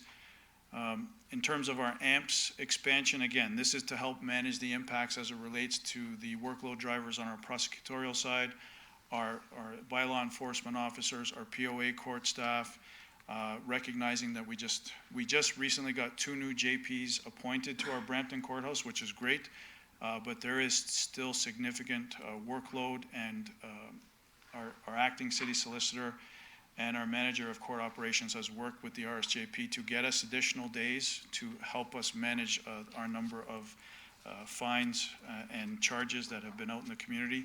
So we're trying to do the best we can with what we have. Public education programs for enforcement and bylaw I spoke to already. The well-run city, again, I want to make sure that there's clarity around providing technology capabilities to support decision-making processes based on evidence through the use of reliable data and business analytics. I want to ensure that whatever we do to support our operating departments and you as council, that the information you get is the best information you have so that you can make the most important sound decisions. So our job is to ensure that staff have those right tools and resources and databases to do that. And last but not least, I would also be remiss if I didn't acknowledge our corporate services team for caring for the community they serve.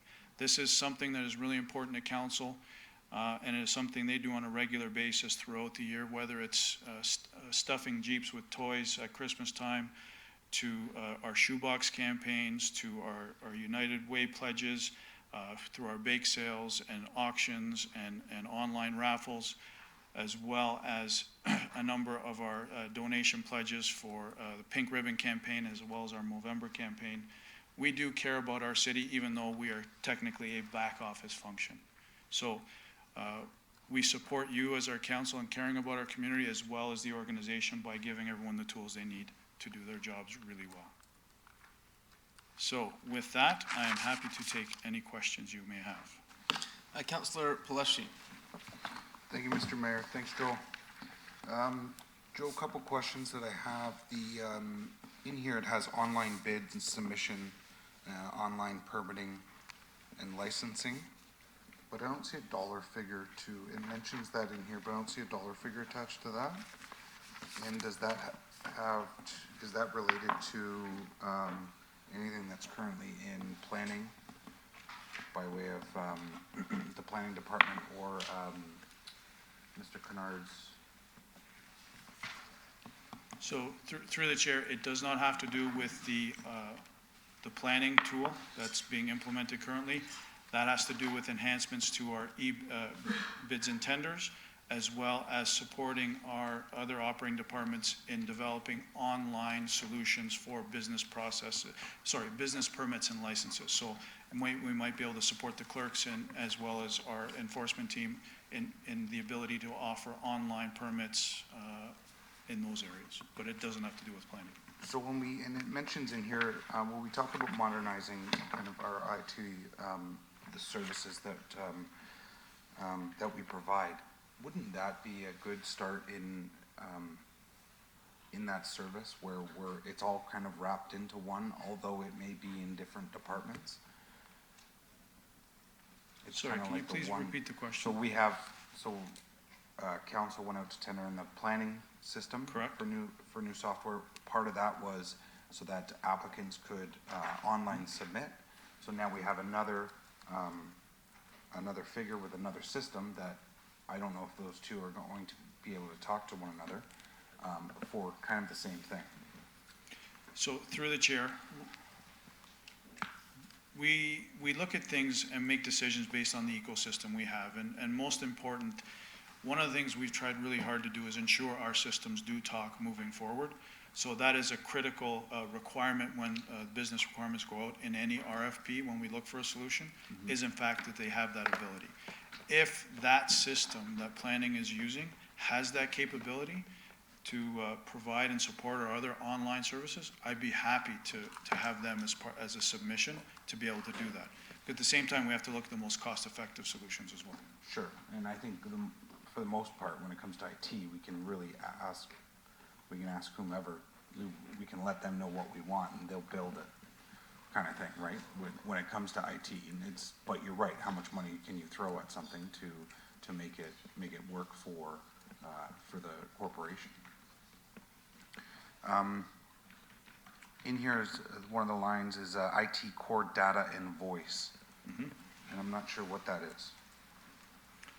So that is actually the money we initially had set aside to go out to market for our telephone systems, our telephony system. Given the council's decision to just update the system we had with Avaya for a year's time and then go out to market, in fact, that dollar figure will actually come down by $2 million at least. So it'll be 1.855? Approximately correct. And then that $2 million would likely be moved into 21 or 22 when we went out to market, just in case a new vendor is selected and they would require a significant dollar amount to replace our telephony system. Okay, so was there a revision to the budget document? This was initially based on council's direction to, not direction, initial desire is probably more accurate, to have a more competitive process, or at least get additional information before we just renewed Avaya's contract for 1 year. We provided that, so we kept it as a placeholder in the budget just in case. And then late in the year, council supported staff's consideration to say, okay, it does make sense to renew Avaya for the 1 year and not go out to tender. So that was just one piece that didn't get captured in the budget in time. Okay, so you can send out a revised? Through the chair, yes. Okay, thank you. And then additional tech requirements for 450,000. Page 4, capital projects.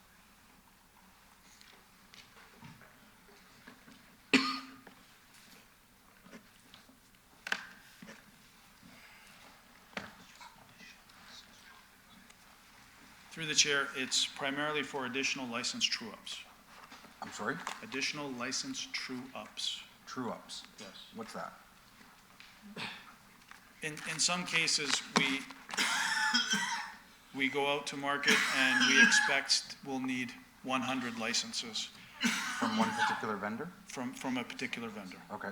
And then through implementation and staff uptake or expansion of that system to do other things in other operating departments, we need additional licenses. So it's just adding enough to the contract value to pay for those additional licenses.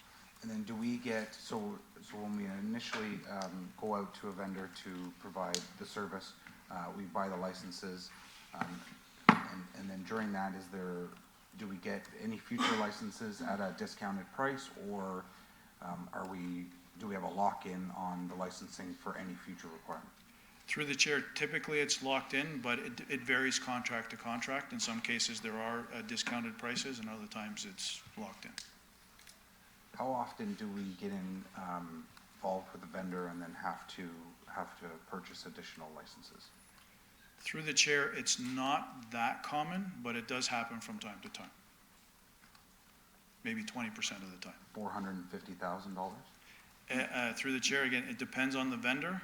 As we talked about in the Q4 purchasing summary report, some of the licenses such as Oracle, where there's only one vendor and there's no resellers, those licenses come at a premium, unfortunately. Okay. So it says additional technology requirements. We've identified that it's licensing. Do we know now that we're going to be looking at a particular vendor and purchasing more licenses soon, or at least within this budget? Or we know we're going to be, we just don't know which vendor it is? I would have to come back and validate that. Yep.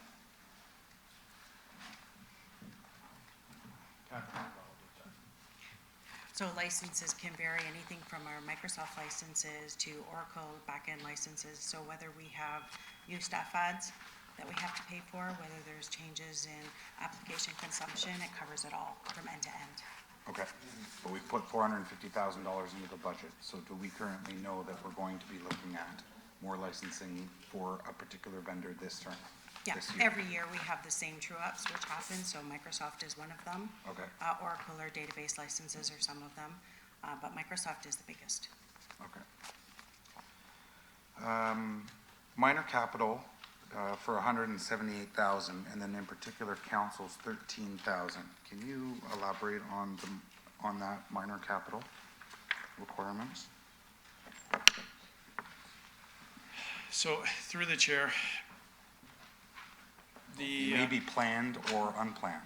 This is a typical placeholder we have every year that covers off whether there's refresh requirements, upgrades to any systems, licenses, whatever it needs from a technology standpoint to support council on a minor capital side.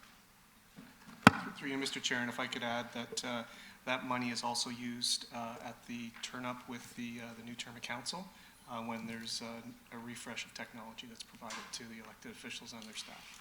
But there's money in here for that as well, in the budget. I couldn't tell you what page it's on, but there's additional money already captured for that refresh. And then we just talked about some licensing. So through the chair, there's refresh, which is for staff, and then this minor capital is specifically for council's refresh. The 13,000 specifically Correct. for council. The balance of the 178 is in staff's. No, the refresh for staff is much higher than 170,000.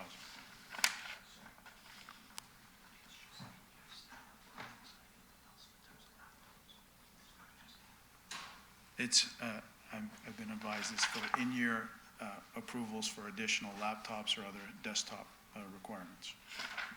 That's on the council side of it. No, across the All corporation. staff? Yes. Okay. So let's talk just about the 13,000 then, because that's captured in the 13,000 then, correct? It should be, yes. But then there's additional monies that are in for councils for that purpose. I don't know where it is.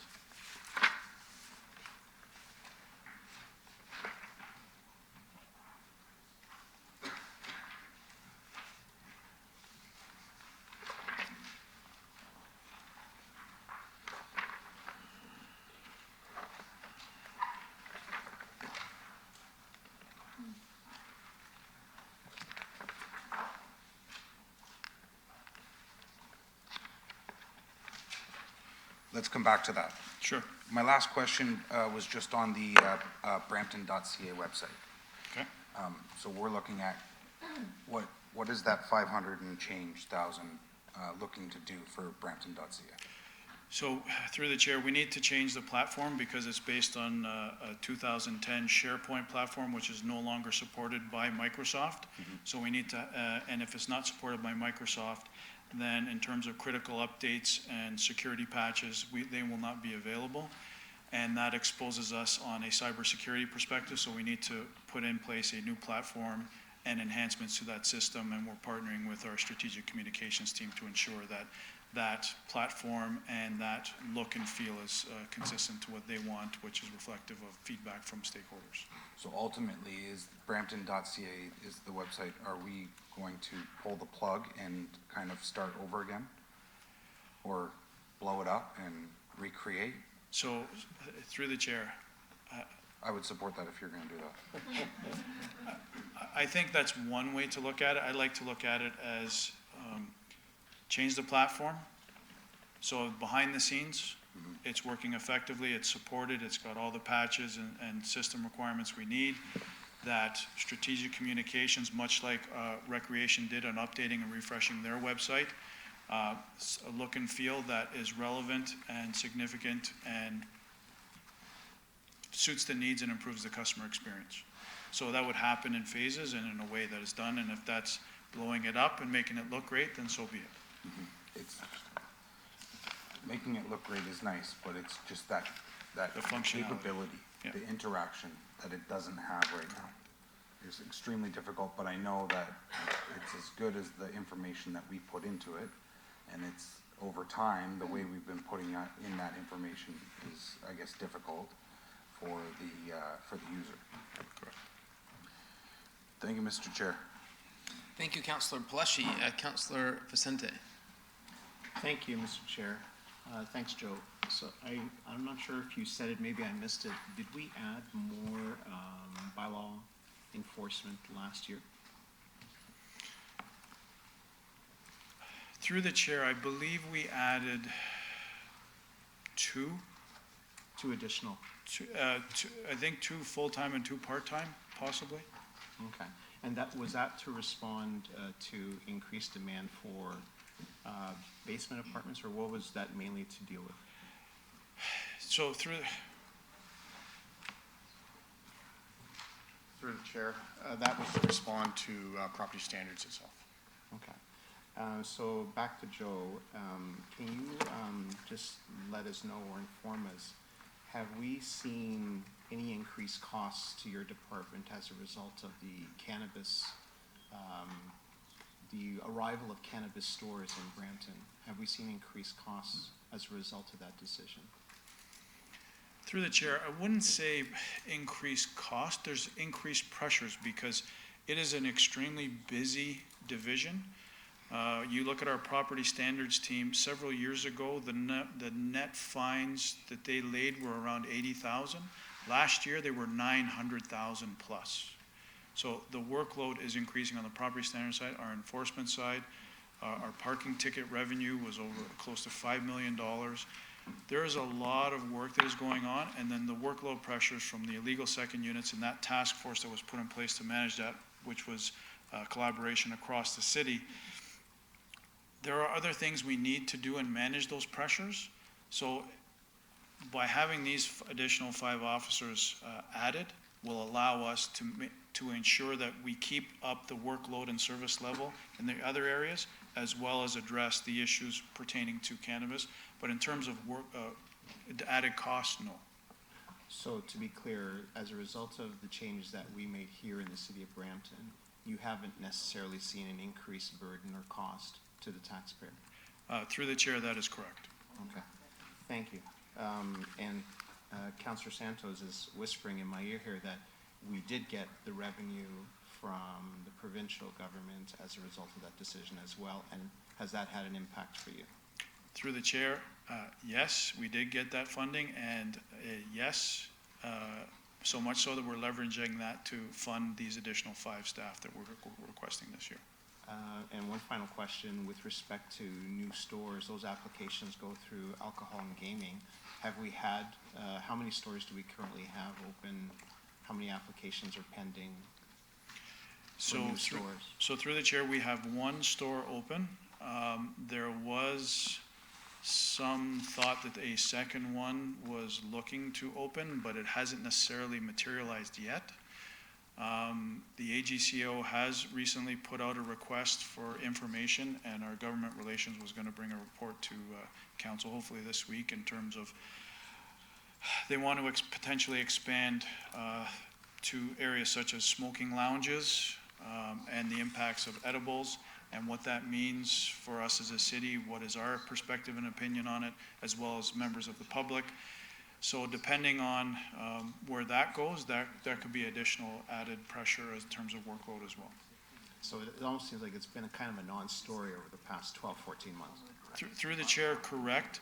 However, I think it is important for our team to have those resources that we've put in place to still focus on public education, as well as to mitigate and prevent any of those illicit impacts, or again, encourage everyone to understand and know that the noxious odors from large parties and backyards can have a significant impact on their neighbors. And the more we can get out there and share that discussion with people, the better off we're going to be. Thank you very much. Thank you, Mr. Chair. Thank you, Councillor Vicente. Councillor Willems. Thank you, through you, Mr. Mayor. Councillor Vicente must have been reading my notes. I had similar questions. The 500 and, I guess around 560,000 we got, wasn't it, from the cannabis? Because you've got it in here twice. You got it as 130 and 429. So through the chair, there was two funding windows. There was an initial amount, and then there was a supplementary amount. And given that there was fewer cities who had opted in initially, the pot of money available was higher. Okay. So out of that, I guess roughly out of the money that we received, what's the percent? I'm assuming it all goes back to your department, right? The money we get for the cannabis, or is it spread citywide? No, through the chair, it sits in a for lack of a better term, sorry, Dave, a reserve, and it can only be used on specific initiatives. Okay. One of which fits the public education and enforcement piece. So that is what we want to leverage it for. Okay, good. I think that's where we should keep it. And how much does the PRP, Peel Regional Police, get out of this? So through the chair, they get separate funding for it through the region. Okay. So if for, again, just for example purposes, if we were to receive $1 million, we would have received 500, and the Region of Peel would have received 500. They would have to use that 500 to fund public health as well as Peel Regional Police. Would that stay in our community, or would it go to Mississauga? Through the chair, again, we don't control, as the chief had mentioned when he was here, he's responsible for the operations of his business and where that money gets allocated. Okay. No, it's just unfortunate because Mississauga opted out. And they are regretting it. Yeah. Okay, that's good. Thank you.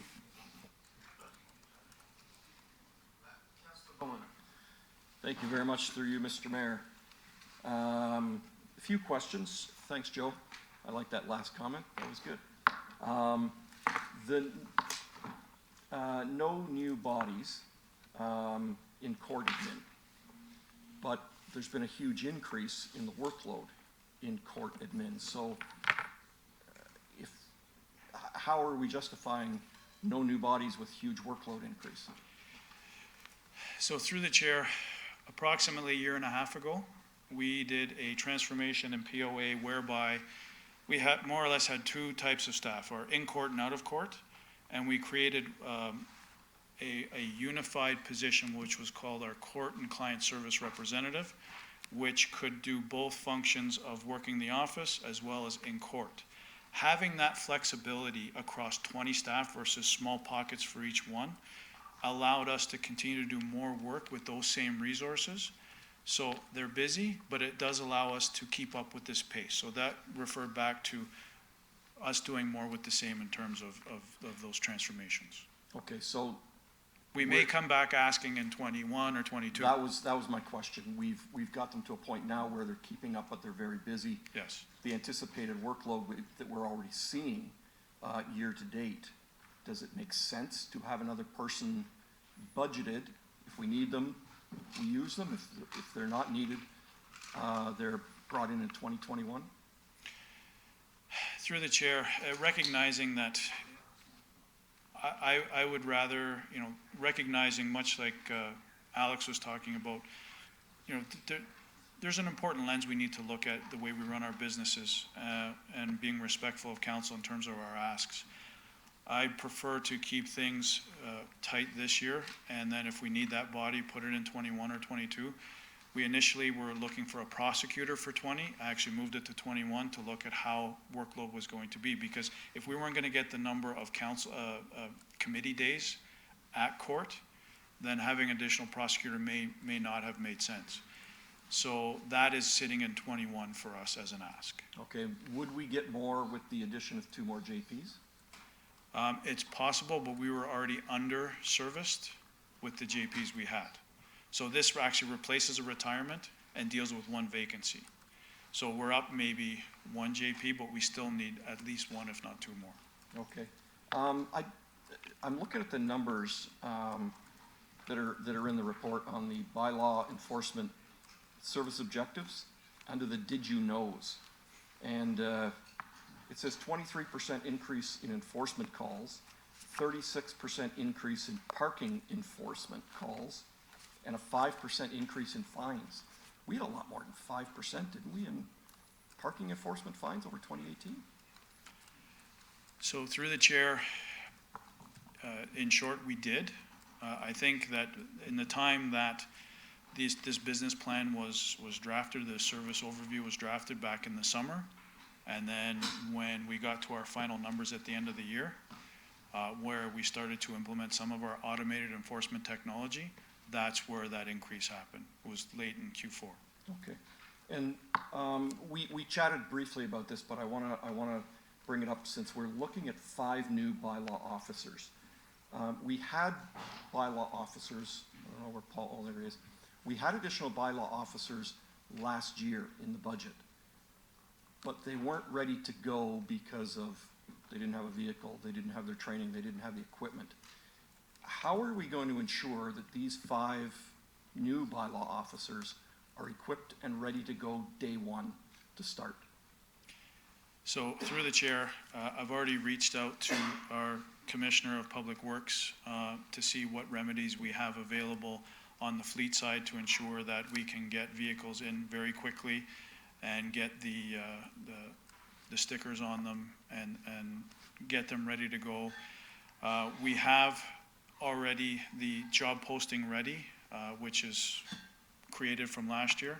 So it would just be a matter of getting it out on the street. We also have a robust list of part-time staff internally that could very well fit the bill and be converted. So there is a possibility for us to move a lot more quickly on it than we did the previous year. Okay, so I'm assuming that the vehicles are already in the budget for 2020 to match those 5 new bylaw officers.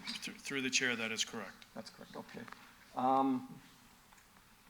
We've already talked about cannabis. Is the cannabis funding, since we are using it, the full amount to offset the 5 new hires? It is the full amount, right? Or is there gonna be extra money? Through the chair, it's close to most of what we have.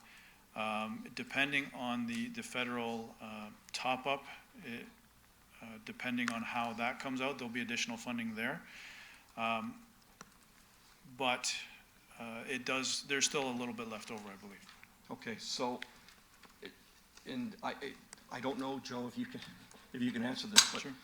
Since we've now moved to edibles as well as other forms of cannabis, is that money that we're getting sustainable? Do you see it going down. I asked the same question last year, unfortunately, about the gas tax, and it unfortunately went down. So I'm just wondering, are we depending on the cannabis money to pay for these 5 new people, and is that sustainable moving forward? Through the chair, there is obligations from the provincial government, similar to gas tax, I presume, to provide that continued funding source to support this line of business. Okay. And second unit task force, have they been involved in, as a group, not as individual departments, as a group, planning on what we need in terms of new enforcement, new bylaw officers, new property standards, new building inspectors? Has that group gotten together and looked at all the budgets and said, yeah, we agree with what the asks are, or we need more? I'll defer to. Sorry. No, I believe the answer is yes, but I'll defer to Paul.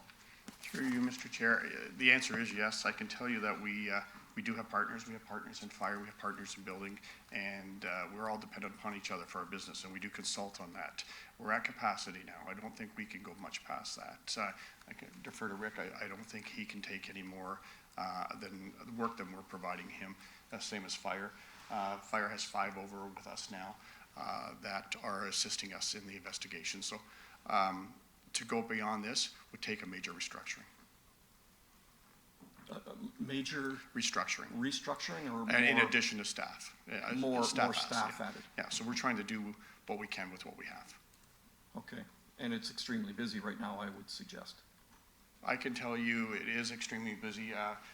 Director Kennard just showed me the numbers for secondary unit registrations across some major GTA locations. And without knowing the numbers exactly, most of them were 100, 150 registrations per year. Correct me if I'm wrong, and we're 6,600.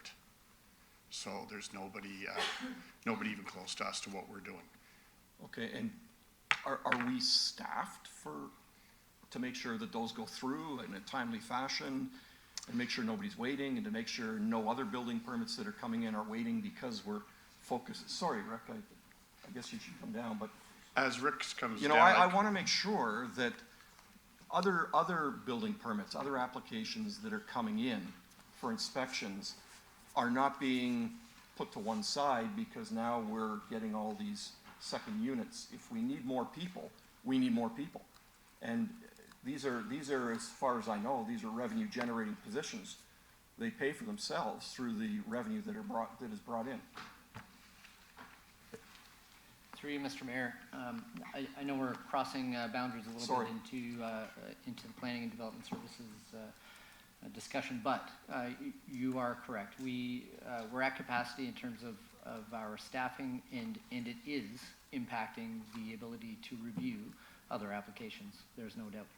As Paul was saying, I did do a quick canvass of our neighboring municipalities last week, in anticipation of comparing some numbers. And I think we are at 10 times the applications for second units of every other municipality. Wow. So we have, we have put a request for staff in the building side of the budget for planning. So you will see that, I presume, this evening, if that's the schedule. And again, Rick, I'll ask you the same question. Is it enough? Or is it just enough to meet the demand we've already experienced year to date? Is it enough moving forward, the balance of this year, if we take those numbers out? Are we going to be sitting here in October saying we don't have enough people? Through you, Mr. Mayor, I don't think we will be, but I say that with a little bit tongue-in-cheek because our volumes have doubled every year since the inception of the bylaw in 2015, literally doubled. And so we took in 3,100 applications last year. If we take in 62 this year, then we may be back to square one. Having said that, I don't want to ask for 20 people and only need 10. So we may be back at this cycle next year asking for more. At the same time, we are constantly reviewing our processes to provide efficiencies and effectiveness so that we can do a little bit better with what we have. and that's a continual process. So we'll always become more efficient as we move forward. And my hope is that, you know, our ask for this year will sustain us to the end of the year at the least. Okay. So through you, Mr. Chair, I'm going to add to that and say that we are constantly looking for service improvements to help us out with this. We know staff is a commodity that's very valued around here and hard to get, but with working with IT, we've come up with some solutions to maybe lessen our workload in the sense that the non-parking amps that we're rolling out this year will be key to us. We want to see how that really plays out through the year, where we're going to be able to take a lot more property standards offenses and not take them to court, not investigate them vigorously and be prepared for those court processes. And we can get tickets out for those as opposed to what we have been doing in the past. I can tell you what we've taken with the money you gave us last year with GTECHNA. We are now best in kind, I would say best in kind in service delivery when it comes to IT. Has been supporting us on how we're rolling this out. Other cities, other regions are coming to us and saying, how did you do it? What do you have? GTECHNA has lots of components and each city uses some of those components. We've taken most of those, and then with IT, corporate services, we've really invested some time and created a robust all-around system that's going to help us out. So we were looking for the economies of scale that come out of that. Okay, and again, you can only reach so much economy of scale and so many improvements until you get to a point where it starts, again, on the other side, it starts to go down the bell curve and slowing us down in some other area that we're talking about, and I want to avoid that. And I just want to say, Chief, you're doing a lot more inspections as well. How's that affecting your department? Yeah, so we've assigned 5 of our staff now to assist with Paul's team. So that's out of our current complement, but we know with our BLRs, our boarding, lodge, and rooming house, our legal multi-units, it does work really well to work together with them. It's ultimately making the city safer, but it does impact us, yes, for sure. Okay. 2 last questions, actually. The funding from Cannabis, Joe, you had mentioned that it goes to education. It needs to be put into an area of education. Through the chair, there are specific criteria that it can be used for, one of which is public education, one of which is around enforcement and nuisance management. Okay, so. And public safety. Is any of that funding earmarked for our community safety team? So through the chair, the officers that we're asking for, part of their job will in fact be to do that public education. That doesn't mean we can't partner with the illegal second unit team and have them do some of that as well. And BMO? 100%. Okay. Finally, did Paul go away? No, there he is. Do we operate 24 hours, 7 days a week on some of our enforcement services? Because I don't know about everybody else here, but I get calls on weekends from residents who are saying, oh, the guy beside me's got a cement truck in his driveway, and we don't have anybody to send out on a weekend to look at that. So presently under the structure we have, based on the collective agreements of the unions, we have property standards that works Monday to Friday, and they do have evening work. They take till 10 o'clock at night on compressed work weeks. We have licensing that only works Monday to Friday, and then we have enforcement bylaw services that works 24/7. Okay, is there a need for 24/7 enforcement officers for any other areas, property standards, building? Rick? I can tell you the collective are together, Rick and I have been discussing this for years. We both are limited once again by the collective agreements, but we would have a need to have people on the weekend to fulfill some of those inspections and enforcement. Okay, are we looking at that? And I don't want to get involved with the collective agreement, but is that something part-time people can do? Is that, I don't know. I'm just asking. Go ahead. Through you, Mr. Mayor. So Councillor Bowman, that's one item that crosses, I guess, jurisdiction a little bit from enforcement into the building inspector. So the enforcement officers don't have the ability under the Ontario Building Code to issue orders with respect to construction. So they're out there enforcing whatever requirements are within our bylaws. But when it comes to the Ontario Building Code, you would need an appointed inspector to do that work. So typically, we've operated on the premise that, you know, if you're pouring concrete to do a below-grade entrance on Friday, it's still going to be there on Monday. We'll issue the orders on Monday. So we have the ability to recognize that illegal construction or the construction without permits, and we can deal with it through the normal business hours. So without affecting, you know, the bottom line and the staffing and the support that's needed to have a shift on the weekend, we typically defer those calls to Monday. We do have an on-call ability if there's an urgent situation that we can call staff up that are on a call list to attend a site if it is needed. So we will respond if there is a requirement to do so. Okay. Thanks very much. A lot of detailed questions, but you guys are doing a fantastic job and making the most of what you got out there, so thank you. Thank you, Councillor Bowman. Councillor Santos. Thank you, through you, Chair, because Councillor Bowman is on the topic of secondary units. I had a couple of questions about the Heads to Beds levy, which a few months ago we pulled out and talked about that $600,000 in revenue, mostly driven by Sheridan. Where does that money go? Where is that revenue allocated? Through the chair, so it comes in as general revenues to our, effectively our bottom line to offset our expenditures within the whole city budget. So it's just like peppered everywhere? It's an additional, it's called a payment, or payment in lieu of property taxes. Okay, so in that discussion a few months ago, we talked about that actual levy being incredibly low and based on 1980s. I think the last time it was updated was in the 1980s. We're also faced with increasing student population from Algoma, from Sheridan, as well as from Trios College as a private college, none of which those institutions are currently covered under that particular bylaw.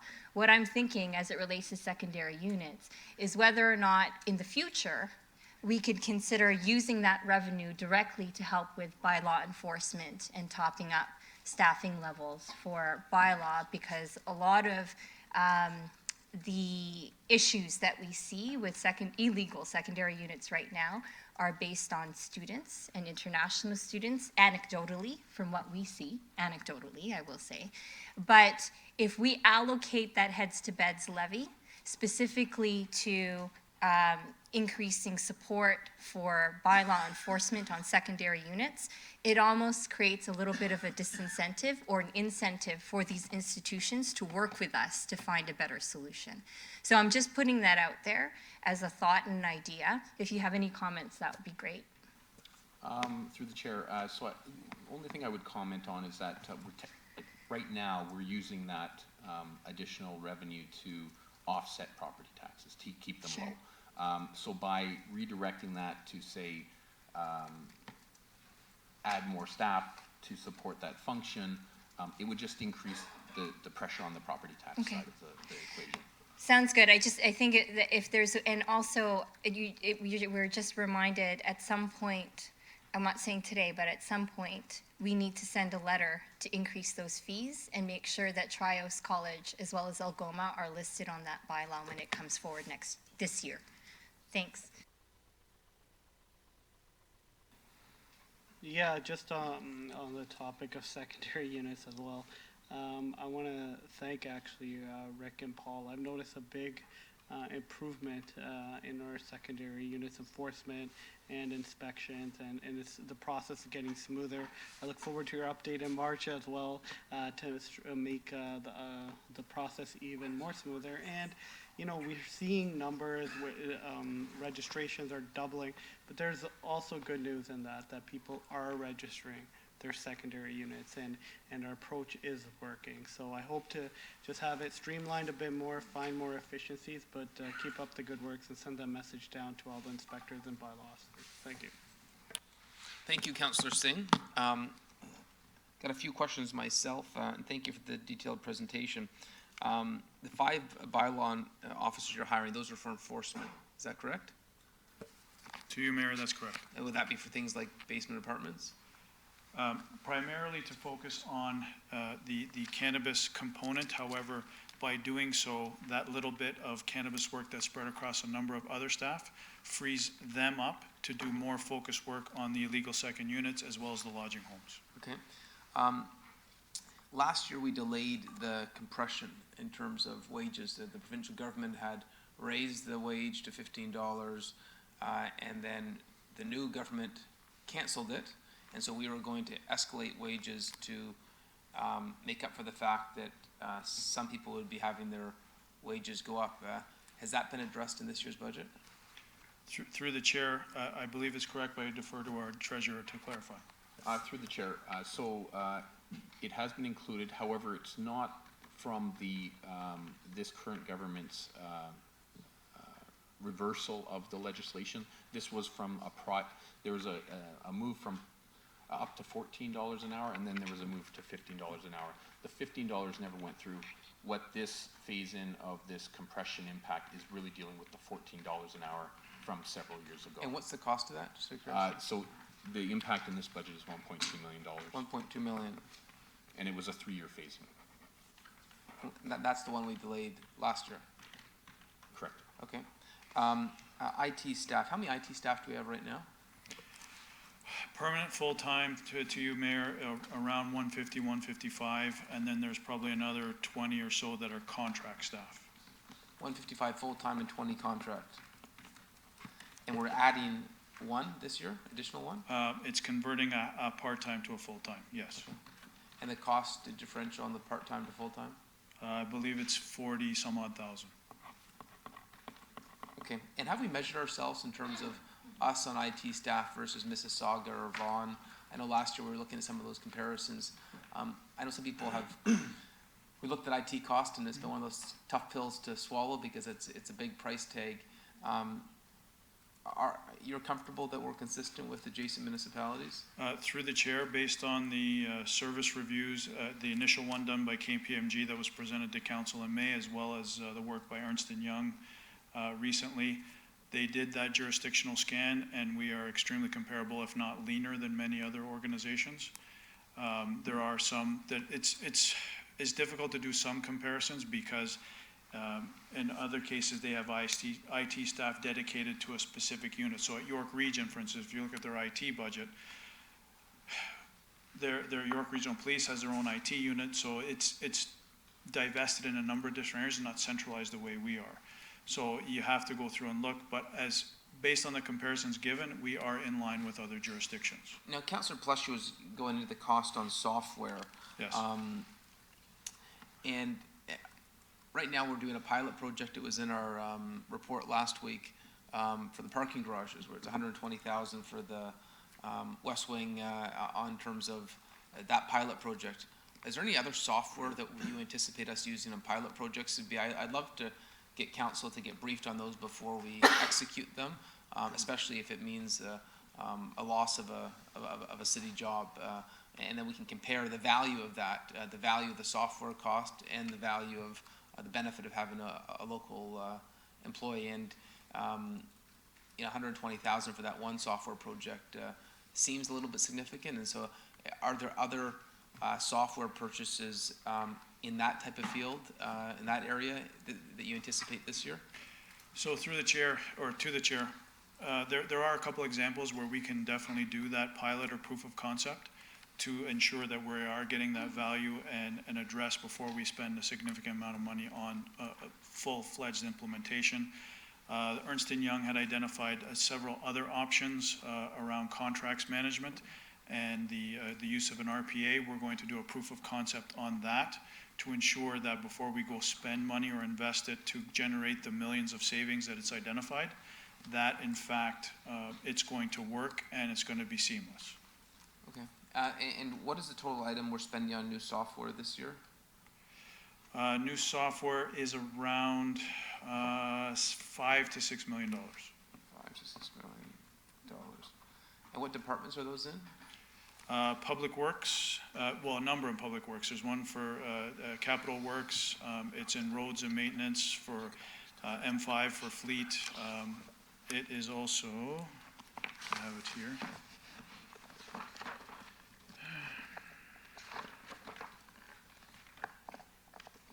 was really helpful last week. We had a bunch of questions when it came to community services, and Derek sent us all a briefing note this weekend answering those questions, which I found really informative. If we could get a similar note just on the software purchasing, that's one thing that I get questions from constituents on why we're spending so much in IT. I don't have, I'm not comfortable with the answer right now. And that software, if we could get an explanation of why these new purchases are necessary, so that we can have a sound response and how they save money for the corporation, and ideally get that to council before Wednesday when we have the budget approval. Will do. Okay, thank you. It is now 11:55. We have until 12 o'clock scheduled, so I don't think we'll have time to go to fire next, and I don't think you could do your presentation in 5 minutes. But we are coming back here tonight for public delegations and for more presentations. So thank you, Council, for your time and indulgence. I would note that Claire Barnett has arranged some ECDEV tours this afternoon. I know I'm touring the Canadian Blood Services, which is a local employer that does some high-tech, high-paying jobs in our community, and they're growing. If any members of council wants to join, you're always welcome, and I'll see everyone back here tonight at 7 o'clock.